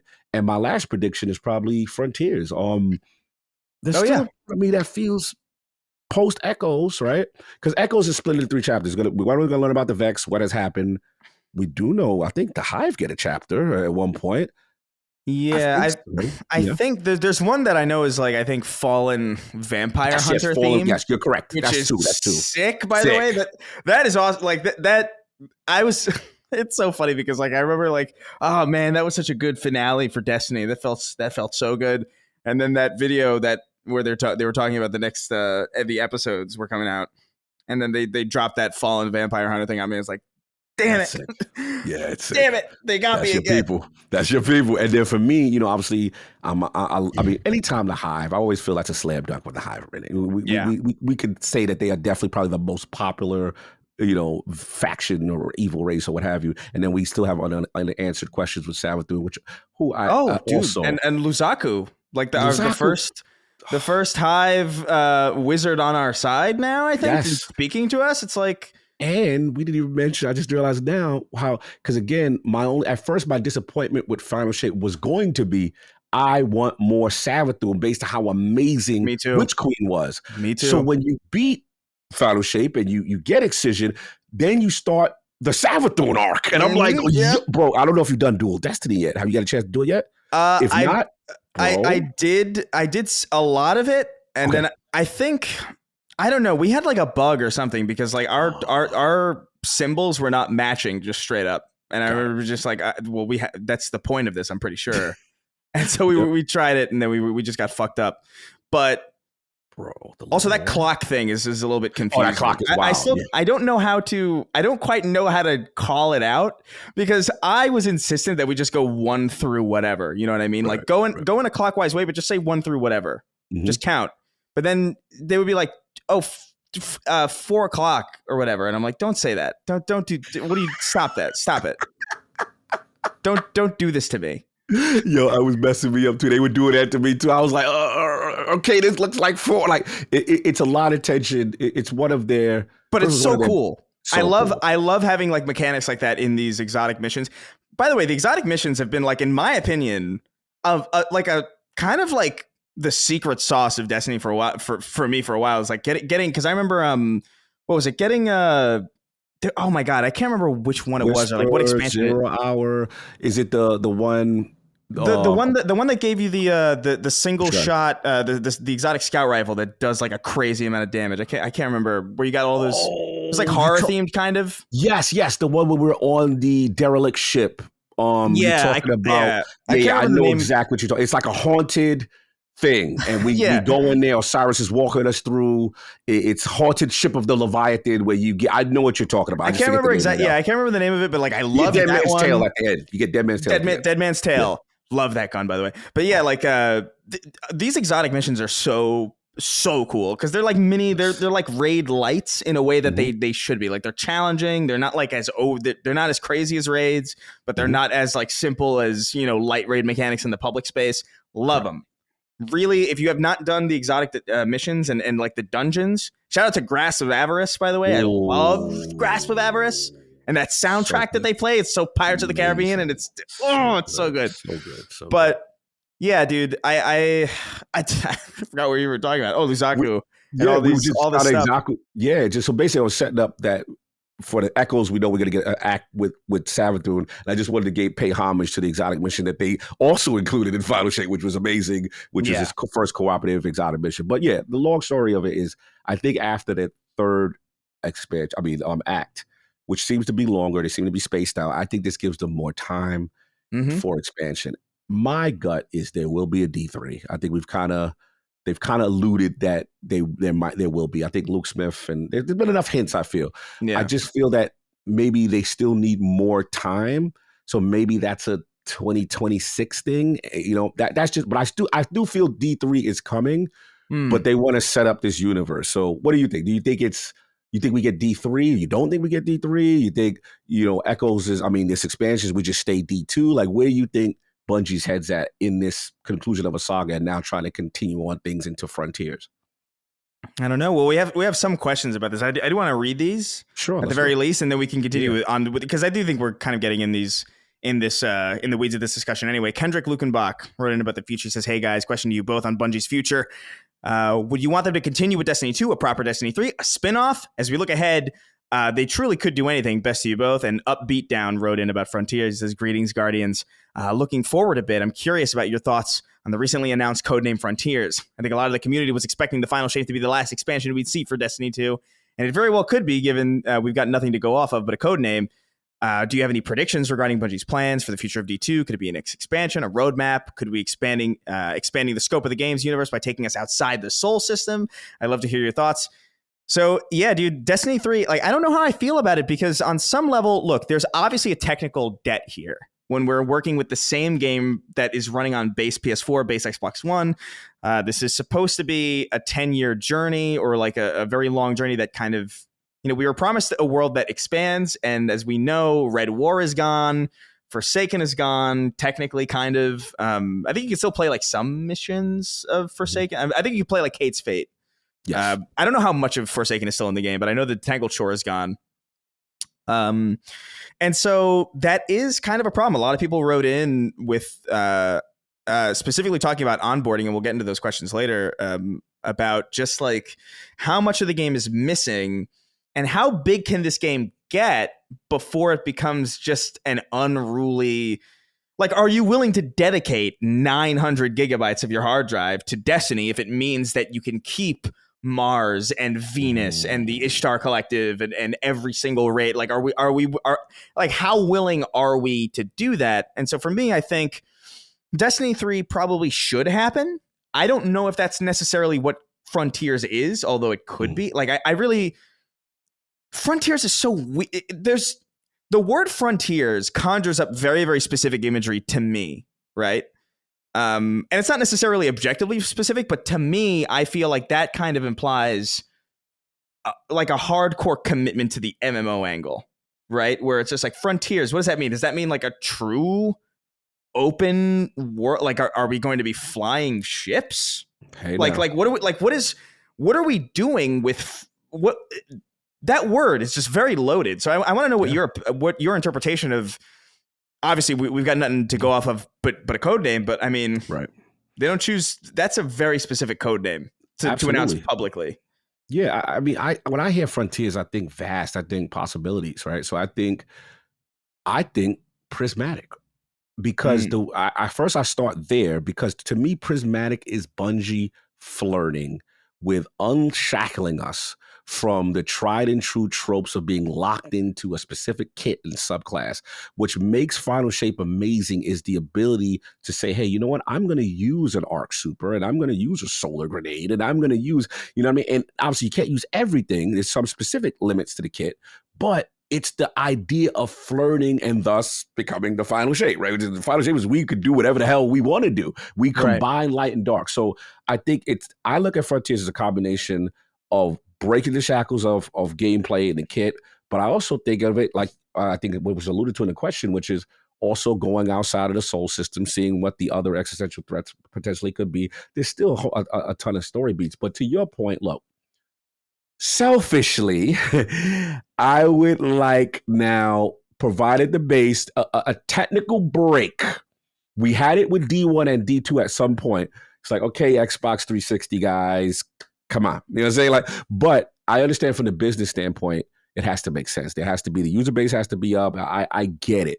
I just feel that the shame of Destiny, I know we'll get into it with other questions, is that there are some people that still will be on the fence if they cannot play from start to finish, right?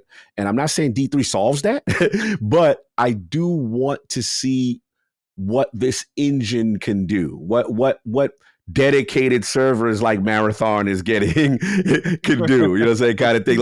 I would like to see Destiny get that glow up, but I understand the business. So to me, it's a combination of Frontiers, meaning unlocking ourselves from traditional subclasses and also potentially pushing ourselves into different areas and hopefully a new game. That's how I'm looking at Frontiers. I'm still looking at I still think it's coming. There's enough evidence, but it's just a matter of when. And I know they don't want to cannibalize themselves with potentially a Marathon. So that's how I look at it. Yeah, Marathon is kind of an awkward wrench in the gears, because you have to imagine that's 2025. You have to imagine, or at least I would assume. And so 2025, that's kind of accounted for in that sense. Do they want two shooters competing with each other? What exactly are they going to be? Like, what exactly is Marathon going to be to them? Do they view it as something that's... See, I almost feel like... Look, I like PvP in Destiny, kind of. I've fallen off of it very, very, very hard. And it doesn't seem to be that important to Bungie either. Like, I can't remember the last time I heard them really talk about PvP at all, like, let alone support it. I feel like they had like one map a couple of they just added ago. maps, and the PvP community doing backflips. We're going, oh my God, we finally got some maps. Yeah, it's did they bad. Did they add maps with this expansion, or they added a couple. That shit. I think one thematic map, but you're right. Like, historically, over the past year, the PvP community has been completely neglected, and they just now made like a dedicated PvP strike team to finally address issues for 2 years that people have been screaming about. So it's been that bad. Destiny has now almost been a one-sided PvE kind of game for so long. So yeah, it's a good point on how they handle it, like you were saying. Yeah, I just wonder if they'll kind of view like Marathon as their PvP focus in some way, and maybe I don't know. I feel like it would be a mistake to not have PvP in the next Destiny game, but at the same time, I do, because Destiny, dude, Prismatic is so busted and so broken in such a fun way, and it's so entertaining to use, and it feels so good. On some level, I feel like the inherent forced nature of having to balance PvP really puts a limit on how fun PvE can be. That's a good point. And I don't know. I wonder if that trade-off is even worth it. I don't know. I know. Good point. You basically have to develop for 2 games every time you make a weapon, a class. That's a lot of development lift. You're absolutely right for them. Yeah, and I really feel like they've given up on that. And like I really feel like unless something is mega broken like Hawkmoon is right now, with that immediately respawning fucking, you pull your ghost out and you get the extra I saw that immediate kill. They don't really address the major issues, which is just like, dude, like a lot of these, I have not jumped into PvP since Final Shape started, but I have to imagine Prismatic must be just... It must be crazy. I haven't jumped in either. I don't know how you would even begin to balance something like that. Like, I'm not saying that to be facetious. I really cannot fathom. So, I mean, we'll see what they end up doing. Do you think that Frontiers is more Destiny 2, or do you think that Frontiers is D3? Yeah, I'm not buying it. I think it's D3. Because again, this is how I look at it. When Luke Smith comes outside, bro, when Luke comes out, it's always a statement. Remember he popped off against Activision when they were like, yo, we don't believe that. He was like, they said it was a commercial failure. Like, no, we don't believe it's a failure. We're proud of what we do. To me, he always comes out during iconic moments, and I feel like people will remember the thought coming into Final Shape is that this is the conclusion, that there would be no more Destiny after this. So to see him come out and say, no, the Destiny saga would continue. And the way I look at him, and I forgot the other, I think his name's Martin Noseworthy.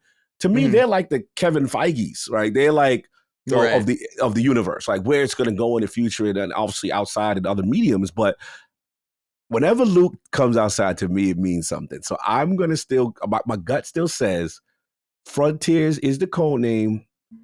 It will come. And I think there are some leaked documents. Something came out recently where they were like, I should say that. There was not leaked documents. There was a leaker who has basically called that Prismatic would happen. This was like way ahead. Right. So everyone's like, okay, his guy's track record has been good. And they're saying, no, Destiny 3 has been in development. So I'm going to go with this particular leaker who so far has been on the money. He nailed a lot of things that have actually happened. So that's why I'm only leaning to it, because this guy's been on fire so far. Yeah, I mean, fair enough. I mean, it's difficult you can't argue with that, man. Can't argue with results. So yeah, let's touch on, we got to talk about this just because this is a big... Like most of the write-ins for this thread were basically about this exact subject. John Ballas wrote in about onboarding. He says, "Hey guys, I'm a lapsed player. Haven't played since Shadowkeep. It feels so daunting for me to even log in, despite the fact that all the expansions prior to Final Shape are now free via PS Plus. Is the game still worth coming back to? Does the game do a good job of organizing content for players to catch up?" We're both laughing. I have what is it? I have an I fucked the chicken good, but it still didn't give me any eggs kind of day. And we have another write-in kind of similarly, Casey, and there were so many of these exact sentiments. Casey Sielikowski wrote in, "What's up, my slits? Don't say that. Just wanted to know if you think Destiny 2 is the worst game of all time when it comes to onboarding for new players. I played vanilla D2 and tried to come back, and it was pretty impossible." So yeah, I mean, dude, it's literally the biggest issue with this game is getting new players into it. It is the barrier of entry. It really is crazy, and so for that reason alone, honestly, I feel like Destiny 3 is justified. Just as like a fresh start. I do wonder how they'll handle that, if you'll be able to import your character. I have to imagine that they have to kind of account for this because they've already went through this once and they've already seen kind of the reaction to it. Where it's like, oh, come on, like give me something, give me something. So yeah, how do you? I mean, I can't imagine that there's much disagreement with between us, but like, dude, like, yeah, how do you feel about Destiny's approachability, like how they dole out? I was watching people play New Light, and it's so funny because like the first day they play, they get no tutorials on anything, and then the second day, once they've figured some stuff out, every prompt shows up, and it's just like, use this to use your super. And it's like, I've been doing this. I did this 60 times already. so yeah, how do you? What's your take on the onboarding of Destiny? It's brutal. It's brutal. We have to be honest. It is such a chore to try to figure out. Destiny, one, assumes that you've been playing, and then two, a lot of it is led up to the content creators to teach you how to do it, right? So that's the other thing with Destiny, right? It literally is. It's a feeding ground for content creation because the simplest things, shout out to my boy Bontis, will go viral because he's very good at not talking down and say, hey, this is what you got to do when you get to this area, and so on and so forth. We had an episode, I'll never forget, shout out to my man Travis from IGN, who actually reviewed That's the Final Shape. He's a critically reviewing it. So when he gave it a 9, I was like, oh, okay, it is actually good because he's extremely critical. But on point, we had an episode where he had 2 friends come on, last word, who were lapsed from Destiny since D1. Oh my God. And they told us their experiences. And they're like, Cog, we jumped on. One day, we saw someone. They said we got to go kill this entity. We get into the mission. We beat the mission, and then it says, "Oh, now you have to buy Forsaken to continue this story." So next day they come in, another prop, some other enemies. They have no idea who they are, no context, anything, and they're like, "Yep, we got to do this. And by the way, you got to buy this." Like it's a series. A lot of these are a series of forced login. Like as soon as you log in, it flies you directly in. You can't do anything. Oh yeah, like at the beginning of like a new season, I remember like being like thrown. It's like, oh, I'll check out the season. Then you're just thrown into this mission that you have no context for. It's like, yo, let me at least choose to do this. Exactly. So that's the thing. And then you throw all the seasonal beats that have those mandatory mission startups, right? So a new player has no idea. Like they have the worst onboard. We just got to just call it for what it is. There is no rhyme and reason. And I kind of feel for them because there's so much content, but I think this is the conversation I've had with Maddie, and this is why I can't get Maddie into Destiny right now, is because he's like, can I play the Red War campaign? Can I play Destiny 2 from start to finish? Even if forget the season, from an expansion level. And I'm like, no, Red War is still going, bro. It's not there. So what I tell people is I'm always honest and look, there is the content vault. There's just content that is just missing for sure. For this expansion, what I would say, I do think Final Shape is worth it, as far as, just focusing on that. Like, I know there's a lot of context and some stuff you will miss, but at least it's the closest to D1 if you've been there from the beginning you'll have an understanding of that. And most of these seasons do give you like this storyboard, ink blot kind of a recap of why you're about to do what you're going to do. So I would say if you want to have money, get Final Shape, do that. Now, to your point, Chris, if you are a person that cares about backstory somewhat, I do think it's a disservice not to play the Witch Queen campaign, because the Witch Queen campaign is so good, and it also helps you lead up certain things. I'm not going to recommend Lightfall, but hey, God bless if you want to do I would argue Lightfall is almost unnecessary. It's unnecessary. I really believe that you could go right from Witch Queen to Final Shape and probably not be that low. You'll probably be like, oh, how did they get there or whatever? But like, it's really look it up. Just watch it. Yes, well, just watch exactly. Just watch. Lightfall really, from a story perspective, it's just not very good. From a lore perspective, there's a lot of interesting stuff there, but like it's just not. If you're not invested, if you're not already like picking up on some of those cues and like picking up on the seasonal stories that come afterwards, which are gone, like just no. It's it's really hard, man, because Destiny really is so good, and there is just a story that they have been telling is so worth experiencing. And it's, I guess the biggest disappointment for me with Destiny is that there are far lesser games that treat their narratives with so much more, reverence than Destiny does with its objectively superior narrative. Like it's strange to me how many seasonal beats are just gone, and how many of those seasonal beats were so good that you can't even access anymore. Yeah, I feel like Crow's entire story was like in seasons, and it's just like if you miss that on the seasons, you're probably like, who is this? And I'm like, dude, you have no idea, and that is a failure on the game's part. But I always try to look at things holistically in the sense of like the way that they've doled this out is not very good, and the way that they've preserved it is not very good, and vaulting content isn't very good. But like it doesn't change the quality of what is there, I guess. Like good point. If a movie goes away forever, does that make it a bad movie? No. It makes it a movie that is not around anymore. And that's been the frustrating part of Destiny. It's like, because I really feel strongly about how good it is, but I can't show anybody. You can't show it exactly because we lived it, right? Yeah, I've always had this fantasy in my head, although I understand why this would be so difficult, if not impossible to do, of like this kind of optional secondary skew of Destiny. Not even no multiplayer, no PvP, just offline.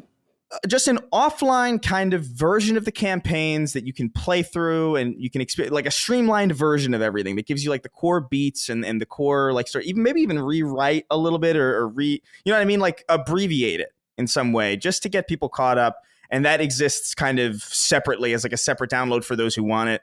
Because I can say as a player of Destiny for the longest time, I don't need the Red War on my computer, dude. Like I just I am so happy to not have to allocate space to that. I like for real, like real talk. Like I think any player of Destiny who's played for this long, who has been keeping up with this stuff, knows that.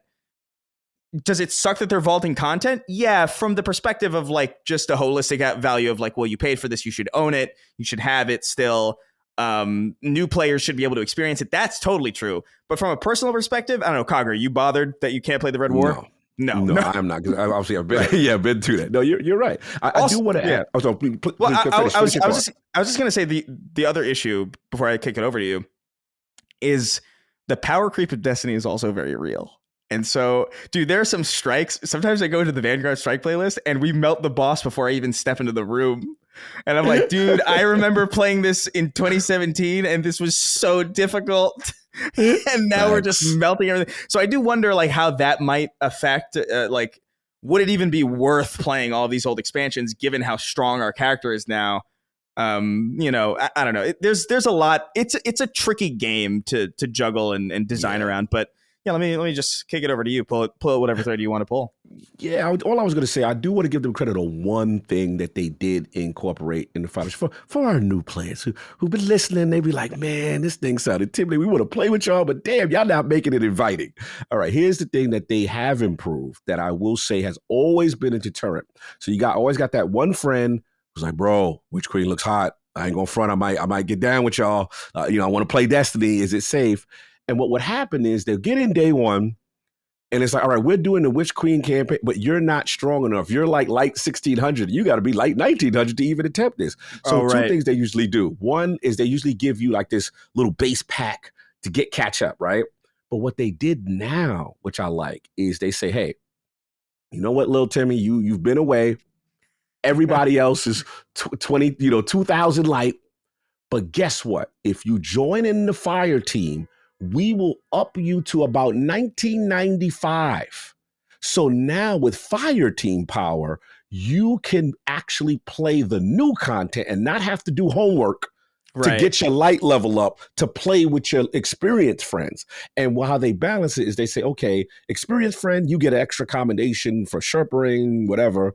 And then new guy, you're not going to get 2,000 light stuff like this guy. You're going to get light according to your level that will build you up. So this way it doesn't ostracize. Like you are now can play with it, because that always is the problem. I'll get people that come back. We're like, oh, he's like, yeah, we're ready to play. We're like, no, bro, you can't. You got to do this. You got to, bro, you're light. We got to get you through all these strikes. We got to get you through these pinnacles and get your light up. And that always took away from the cooperative experience of a new player. So that's one of the best things I think they've added, and it really helps not eliminate people from playing together. No, absolutely. Yeah, it's good shout out. I actually totally forgot about that. But yeah, no, the light level catch up stuff really really good. We actually had a friend who jumped on kind of recently who was like so below, and we were like, don't worry, they fixed this.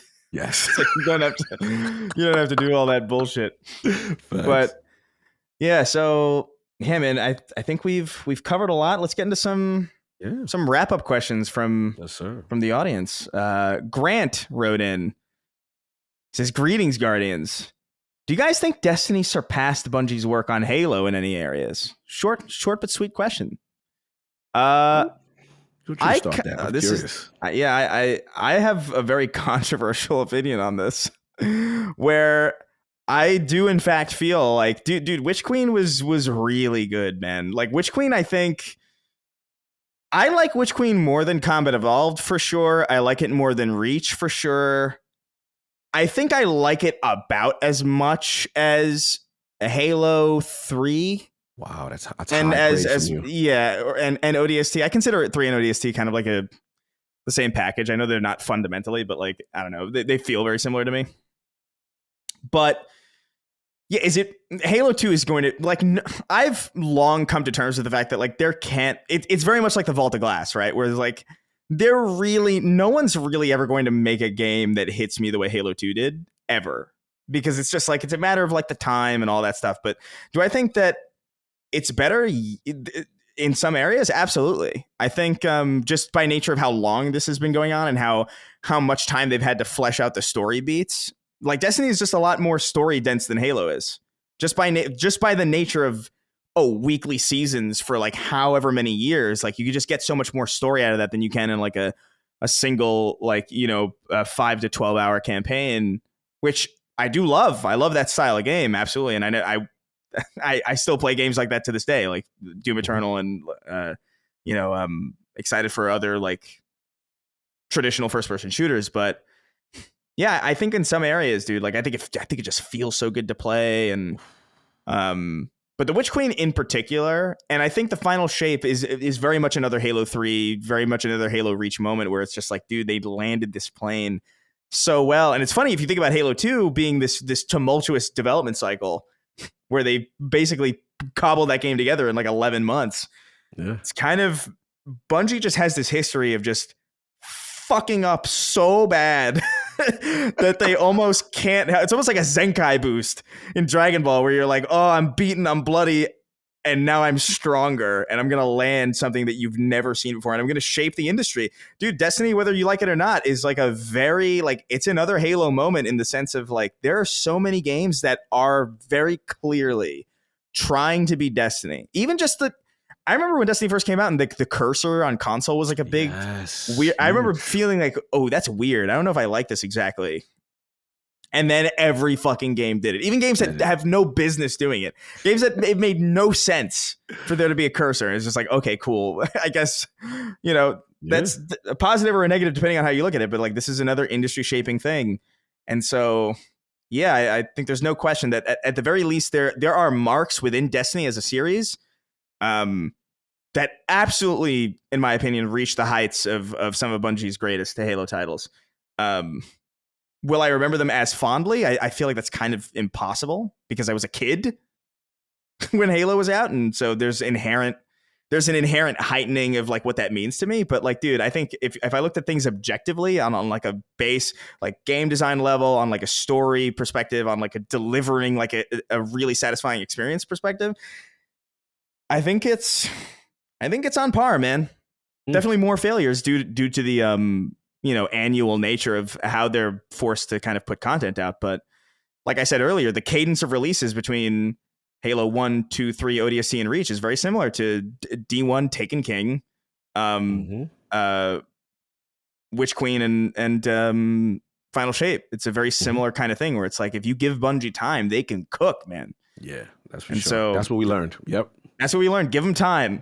Yep. Get them away from this annual cycle for real. Because very clearly, they really hit every couple of years because that's what they're designed for. That's what they're built for.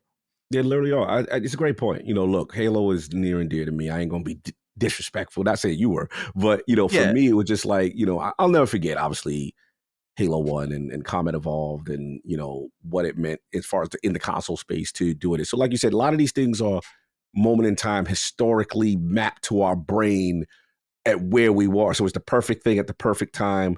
I don't want to take away from that. But to your point, you make some fantastic points, which is what I knew Destiny evolved was when we say this was not just a great campaign for Destiny. Right. Remember, when we use that verbiage, like, oh, that was good for Destiny. You know what I'm saying? That was cool. Now it's like, oh, no, outside of Witch Queen, 'cause I think me and you beat the drum very strong on Witch Queen. Like, no, this is a great campaign outside of gaming. People need to play this. Like, that's when I knew they arrived. And to your point, there are many aspects that have now surpassed Halo in terms of game design, skybox feel, things of that nature. Halo will always be iconic, and I still love Halo. Don't get me wrong. Yeah. But we do have to give Destiny now its flowers because, again, a fantastic point you've made. In terms of, especially in console live service, everyone is trying to catch this engagement in this train that is Destiny, this longevity thing that this is able to capture. People are still wondering, like, how are they able to do it, right? And to get people engaged that long. So, yeah, to your point, in some areas, yes, it has now surpassed Halo in certain areas. I will still give Halo, greatest of all time category of respect and reverence. Yeah, absolutely. But yeah, Destiny is here on a lot of levels, and it's proven. Like you said, we'll give Bungie time. You can get things like Taken King. You can get things like Forsaken. You can get things like Witch Queen, and then obviously the Final Shape. So yeah. Yeah, I think people are just unwilling to accept the fact that like even things that we love have flaw. Even Destiny, dude. Like we've talked a lot today about like how flawed the onboarding experience is, how much like could be done. Like there's certain aspects of the game that are just, dude, like the balancing. Like we were talking about in PvE earlier. It's completely busted. The power creep's crazy, and so like there's flaws for sure. And I think when people say that, it's like, well, how can it be on the same level of Halo? Then it's like, dude, like you're actively forgetting the flaws of those games as well. Like I love those games very well, but Halo Combat Evolved is kind of, in my genuine opinion, it's a bit of a chore, like Combat Evolved, and even by the way, the developers think so. I was watching like a developer commentary on Combat Evolved. They were talking about like whose idea was it to put this many repeating hallways. And they were breaking their balls about it, but it's true. It's like there's a lot of backtracking in Combat Evolved, and it's good despite that. And that's kind of what the language that a lot of people should be using. It's like, yeah, there's a lot of great shit that is great despite their flaws, and I think Halo has a lot of that. Halo was famous. Halo 2 famously unfinished. Famous, like literally, like if that happened today, people would be furious, dude. But back then it was so good despite that, dude, because you had Keith David, you had this great story, you had this great soundtrack, you had these great levels, you had this unrivaled, in my opinion, and Halo 2 is still like the king of like multiplayer map like design, and it's like I still have yet to play PvP. It's just it's good shit. And so like, yeah, Halo has flaws, but it's still so good. And I think Destiny is like equivalently flawed and equivalently impactful and fun and special. So yeah, absolutely. Thanks for writing in, Grant. I know a lot of people wrote in about that too. That's what's up. But let's get into let's see. Oh yeah, sure. John Santoro. So glad you picked this question. I was hoping you get that question. Woo! Oh, dude, I have to. Let's go. He writes in about the music. He says, "Hey guys, I've been playing Destiny since the alpha way back in 2014. God, it's so that's so crazy. So I'm so happy that the Final Shape really ended up sticking the landing as well as it did. It's tough to bring together 10 years of story, and Bungie somehow did it. With that out of the way, I've always felt that the music of Destiny is easily some of the best in the business, And I wanted to know if you guys have any pieces of music from the series that really resonated with you. For me, the tracks Deep Stone Crypt, Cabal Breach, and Journey come to mind. Thanks. Yeah, dude. Take it away, Cog. I know you're excited about this one. Now, this is the one I will fight people in the street. Like I don't play this. Like I get mad. Let me tell you how ridiculous I get. Every Game Awards, I'm like, yo, where's the Destiny music section? Why is it they qualify? Like they try to disqualify it because of expansions. And I'm like, we're not doing that, bro. We're talking about, again, we talk about from the OG, from Marty O'Donnell and his Stores of the Spears and all that great music. Then we get to let's be respectful. Salvatore is one of them guys, man. Salvatore, I was very blessed to interview Sky Lewin. The thing about Destiny, it's not only just this great shooting and the way the guns feel and the skybox and the space magic, it's that damn music.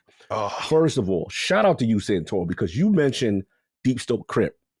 You play Beyond Light, there's a section where you go into space. Mm-hmm. And it's an interlude between sections, and it is so beautiful. It is so amazing, that score, when you're traversing in space and Bungie does something that you've never seen before. Absolutely, almost tear-inducing type of music. Good shit. Bro, I got so many tracks. I'm just trying to think of a few because I could be here all day. I will say for me, it's a weird one, but I like in the raid, the Last Wish raid, when you're carrying the heart out. There's a beat. It's also an interlude. I think it's called Queen's Walk or whatever, where you're walking with the heart and you have to escape. And I remember watching it and listening to that music. It's very tension filled. You have to get out. You try to get out of Riven's heart, so to speak. Absolutely amazing. And it's also is a little bit of interlude when you play Gambit, when the Drifter starts talking. It's that that beat. It's a class. It's like a little bit of a guitar riff. It is so cool. I absolutely love that. I want to give what was it? The Devil's Strike? What is it? The Devil's Lair. Oh, Devil's Lair. Dude, the Redux for Rise of Iron, where it's just the metal version of it, was like, bro, dude, Sepix perfected. Sepix perfected. Absolutely fantastic. They're like, bro, y'all know me. I'll be on my health as wealth. Video game music is part of it.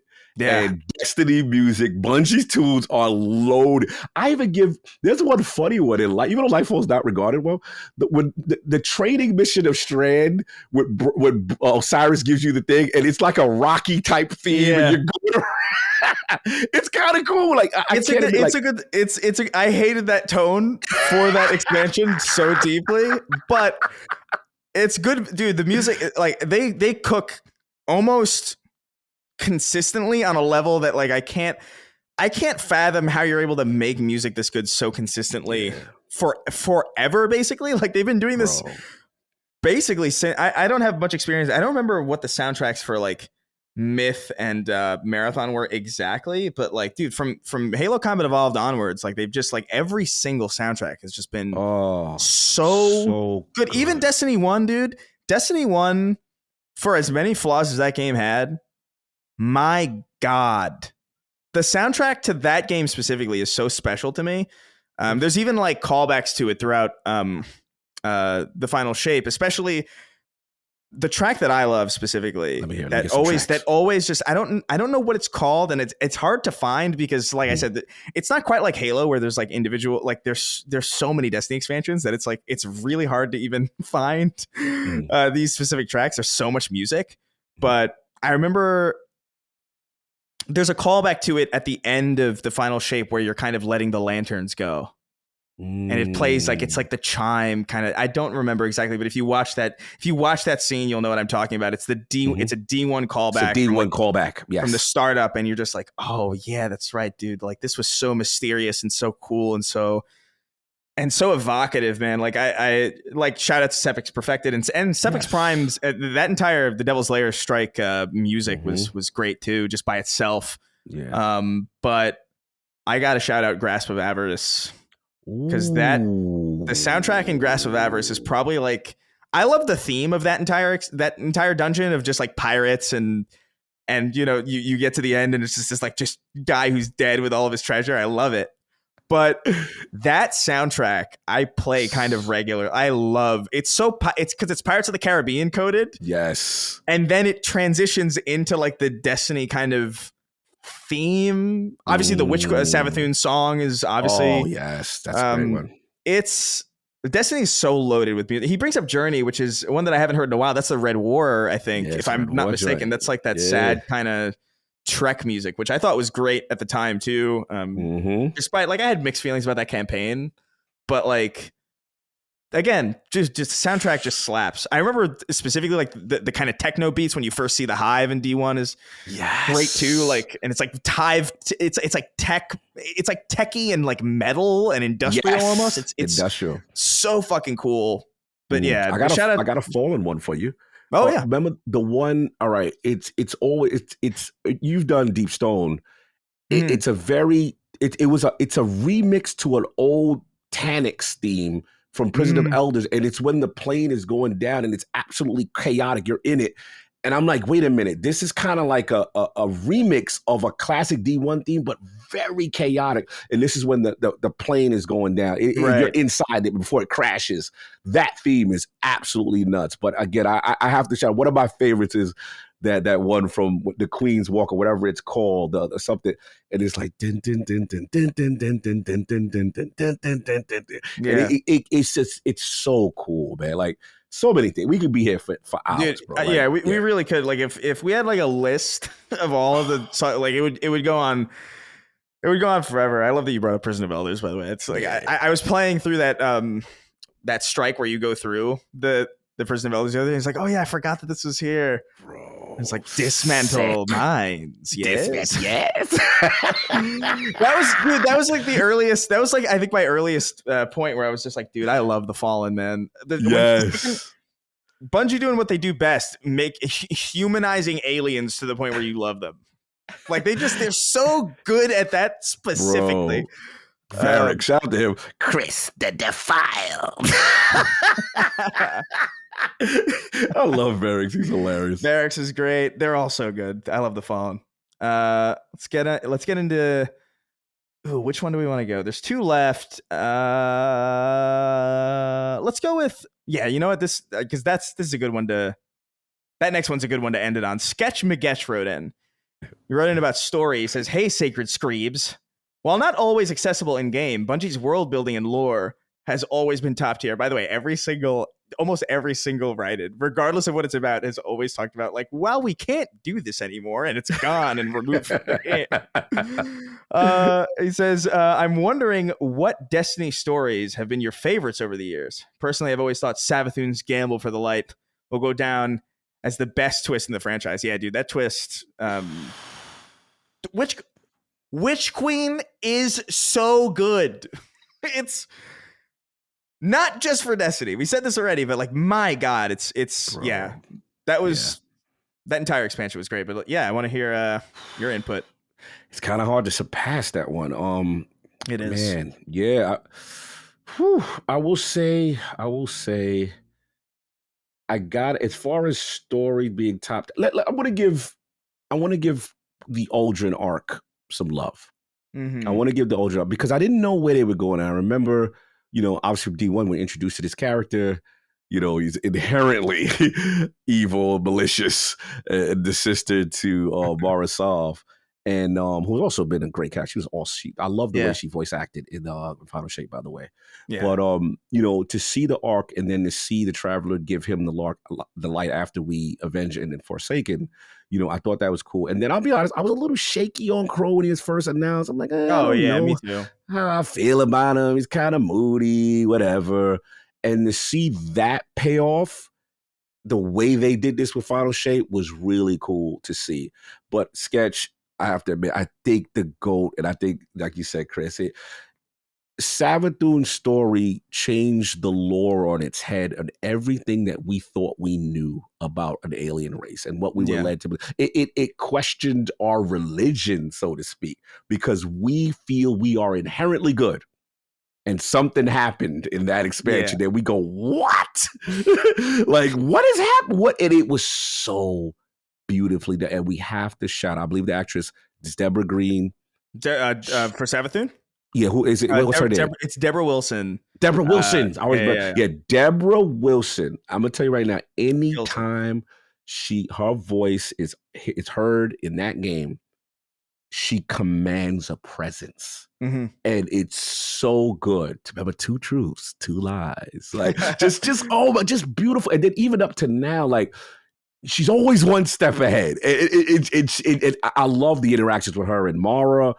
Anything with Deborah Wilson, the queen, is Queen A+.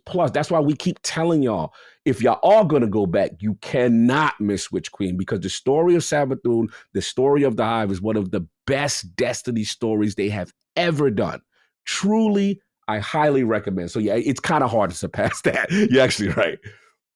Dude, yeah, I literally have the got that Grimoire on deck.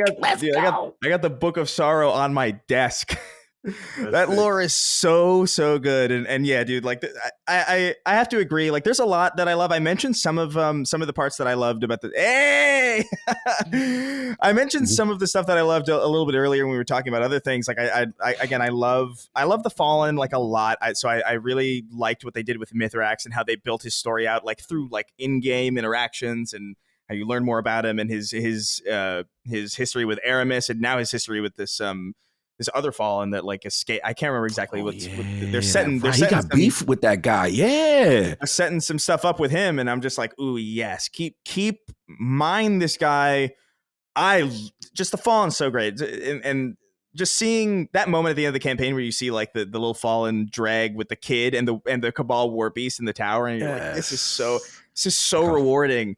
Yeah. But yeah, I gotta say, the Witch Queen is just, that moment in the Witch Queen is next level.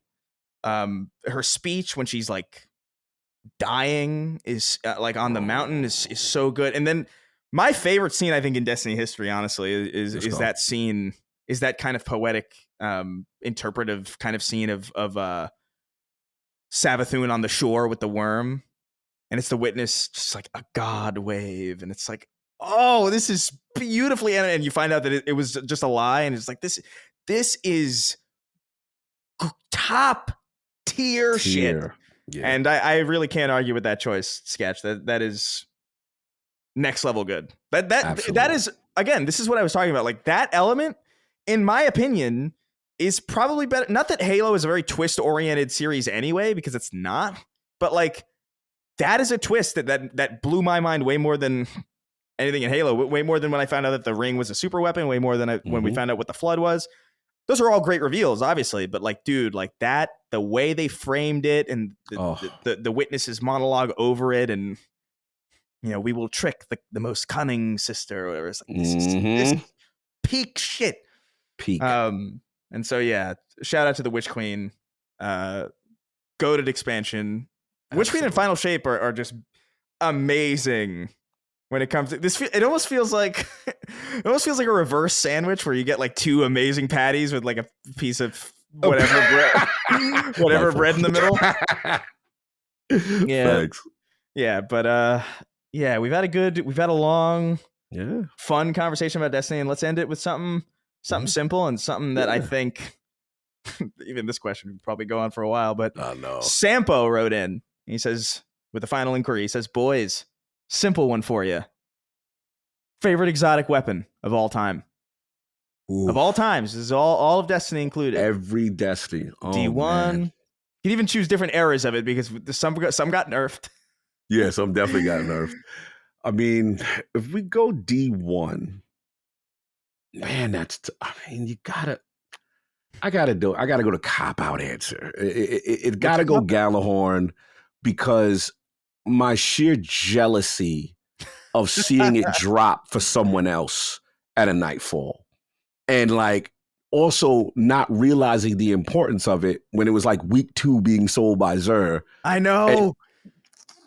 And, like, It's just a regular rocket. Like, why am I? Bro, this thing is the most broken. and clearly, Bungie had to address it eventually because they knew how busted it was. But it was it created such toxic behavior, in forums, LFGs, bro. No galley, like dudes was shunning dudes. Dude, if you didn't have a Galahorn, someone was coming to your house to assassinate you because you didn't have the right to play the game. Basically, it was pretty crazy. Dude, I remember playing PvP with like a friend of mine, and he was only like tacitly into Destiny. He was only like kind of like playing with us because we were playing, and he didn't really care that much.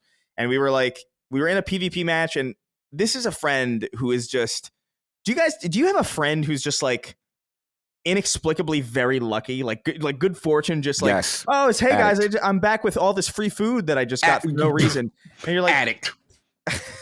Gets all the drops that I've been wanting. He casually plays in and out sometimes. Dude, I remember when we found out what Galahorn was and we were all chasing him. We were like, oh my God, we need this. I need this rocket launcher. Random PvP match. He's the worst player on our team by far. Goes like -5 or something. Galley drops. Hey guys, is this good? Then you get the question. Yeah, I said no, that's actually shit. You don't need to delete it. But he knew that I was fucking with him, so he kept it. But like, dude, yeah, I remember getting Galahorn, and that was like a big moment. I power slid on my knees when I got it. I was like, yo, I got it. I don't remember what it was. I don't remember what it was from. I think it was just from like I think it was from a Nightfall. I think I got it, which was mega rewarding.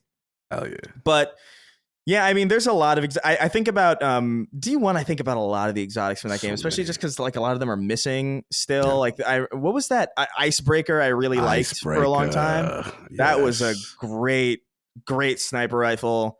Mm-hmm. I think it was Patience and Time was another one that was interesting. I think, or Closing Time. I can't remember what. Yeah, it was. Mm-hmm. Yeah, it was Closing Time in before the game launched, and they changed it for some reason. Mm-hmm. But I think I have to go. And dude, they're still pumping out great exotics, by the way. Like that still hunt sniper rifle for the hunter, where it's got a golden gun secondary. It's like, good shit. But my heart belongs to the Thunderlord. I love my Thunderlord so much. And again, this is a lot to do with nostalgia too, because this was the first exotic that they ever showed on screen at E3. It dropped right after they beat that fallen boss in the Cosmodrome wall. He picked up. It's like, ooh, I got a Thunderlord, and he picks it up. He loads it, and the heavy machine gun animation is so fucking good. And there's something about the sound of the Thunderlord and the fact that the lightning strikes, and I'm like, dude, I don't even have an arc build. I just really love that machine gun. It also it's a weirdly good scout rifle too. Like you could pop people boom, from ages away. Mega satisfying. I love the look of it. It's got really nice ornaments too. Yes. But there's a really just classic feeling to that gun. Obviously, there's so many others. Shout out to Ace of Spades. Shout out to Thorn was another classic. The bane of PvP, from what I remember in D1. That tick damage on your head, boy. You better run. Yeah, no, I always have Thunderlord in my heavy, and I've had it in my heavy slot for probably since I got it in D1, and I've never not used it. I think I've never not had it with me at the very least. Oh, Thunderlord is so good. It's really jack of all trades. Then when you must be in a renaissance because they completely buffed it. And now if you do continuous damage, you get the lightning strikes with the cattle. It is if you are in heaven, right? You are in the Thunderlord. Yeah. It's to the point now, it's probably one of the more consistent DPS weapons. Doesn't matter what phase you are. It's always going to be in the conversation. No one will say not use Thunderlord. Right. Destiny's so funny because sometimes the meta just shifts to where you would naturally sit, and you don't have to adjust your playstyle at all. And I love it when that happens. There's a cadence to that for sure. I love dude, it's so funny how good that gun is. I remember having a similar experience with Hardlight. I really liked Hardlight a lot PvP. In PvP, before they even had that, there was a period in time with Hardlight where terrorizing. That was a horrifying. It was just everywhere. No one didn't use it. and it was just this like streak of. It was always like every corner It was just a had club. like. It really was. It was like a fucking rave. And I remember being so angry about it because it's like, dude, I liked this gun before they buffed it, and now everyone's using it, and this sucks. I was so disappointed, but I loved Hardlight for a while too. Yeah, I want to give the shout out to my favorite now. Even though I gave D1, D2, there is one gun that is my favorite. It was during the season of the War Mines. What was it? We had this was D. It did come from D1, but it also came back at D2. Bro, I am a sleeper simulate guy. It's something about it so cool with the. That is sick good.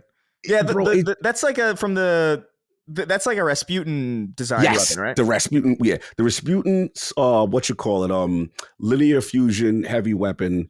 And I just love the sound of it, the look of it. It ricocheted. And at one point, it was the thing. Like, it was so hard to get. You had to do all these steps and go around Mars and get all these pieces. And I remember and then the other thing, the reason why I was so proud of it, to get the catalyst, you had to like beat one of these whack raids. And it was a random drop at a chest. It was such a pain to get this stuff. But man, I was so proud. It was a flex. It had its run as like the DPS king, as the new guy in town. And that finally like usurped Gallahorn, because Gallahorn was just so powerful. So it's like, yo, sleeper simulate, bro. Simulate, if you got that, you're good. So I always have a special place for it. My only issue with that is like some of these legendary linears are outperforming sleeper. Yeah. So that's my only issue now. But I always got a soft spot for sleeper simulate. Yeah, I mean, there's so many that, like, even as I'm thinking about it more coming into mind, like Outbreak Perfected, and I remember in D1, No Land Beyond was such a troll one. It was such a weird gun. But yeah, man, we could be here for hours. Honestly. We could be here for hours, man. That's how great the weapon design, sounds, feel of what Bungie does. They just feel so good, and also like, I mean, you brought up Rasputin. That's like. Dude, like that, I remember him being like a massive character too. Like, and that we didn't even bring up the whole almighty like event thing where like he was like destroying in the sky. Yes. Like, there's a lot, and that's gone. That was like you had to be there kind of thing. And I don't know. That's cool in some ways for us, for sure. But like, I mean, I could see that being frustrating, not being able to see that shit live. But Cog, we've waxed poetic about Destiny for 2 hours. Yes. And I feel like we've really only scratched the surface of this thing, but I think I think we've provided a nice meaty meal for the audience to sink their teeth into, and I think it's probably time we wrap this episode of Sacred Symbols Plus up. I wanted to thank you for joining me. This was fun. Yeah, man. Yo, the minute you threw the bat signal up, I'm like, bro, I am there. I was like, talking about Destiny freely? Let's go. Yeah, man. It's so cool because, again, this is our shared connection on both shows from Dr. Finally Duke and Sacred Symbols. And obviously, we have an appreciation. So it's always cool to get a chance to talk about it. And like we said, we didn't know what was going to happen coming into Final Shape, and to see them absolutely deliver and over-deliver in so many levels, it's really cool to see it. We get a chance to talk and bloviate a bit. And I had a lot of fun, man. I appreciate the invite. Salute. And also, obviously, LSM fan, y'all know where to catch me. Defining Duke and all that good stuff. But salute to you, Chris Roy. This was a lot of fun, and I can see the passion there. Just we share the same thing. Yeah, man. I was so excited to do this. Yes. And I think we had a good time. So thank you guys for listening. Thank you guys for watching wherever you do it. Remember, patreon.com/ I almost said this. Let's get the hell out of here. Take care. Bye. Peace. Sacred Symbols, a PlayStation podcast, is a product and trademark of Last Stand Media and Collins Last Stand LLC, and is proudly recorded in the USA. The show is conceived by, is written by, and is directed by me, Colin Moriarty. My co-hosts are Chris Raygun Maldonado and Dustin Furman. The show is produced by executive producer Dustin Furman. It's edited by associate producer Ben Smith. All of Last Stand's theme music is by my best friend, Ramon Narvaez. As you know, all of Last Stand shows, including Sacred Symbols, are fan-funded on Patreon at patreon.com/laststandmedia. The following names are at the producer level on Patreon, our highest tier, and we're grateful for your thoughtful and kind contributions to our independent endeavor. Thank you.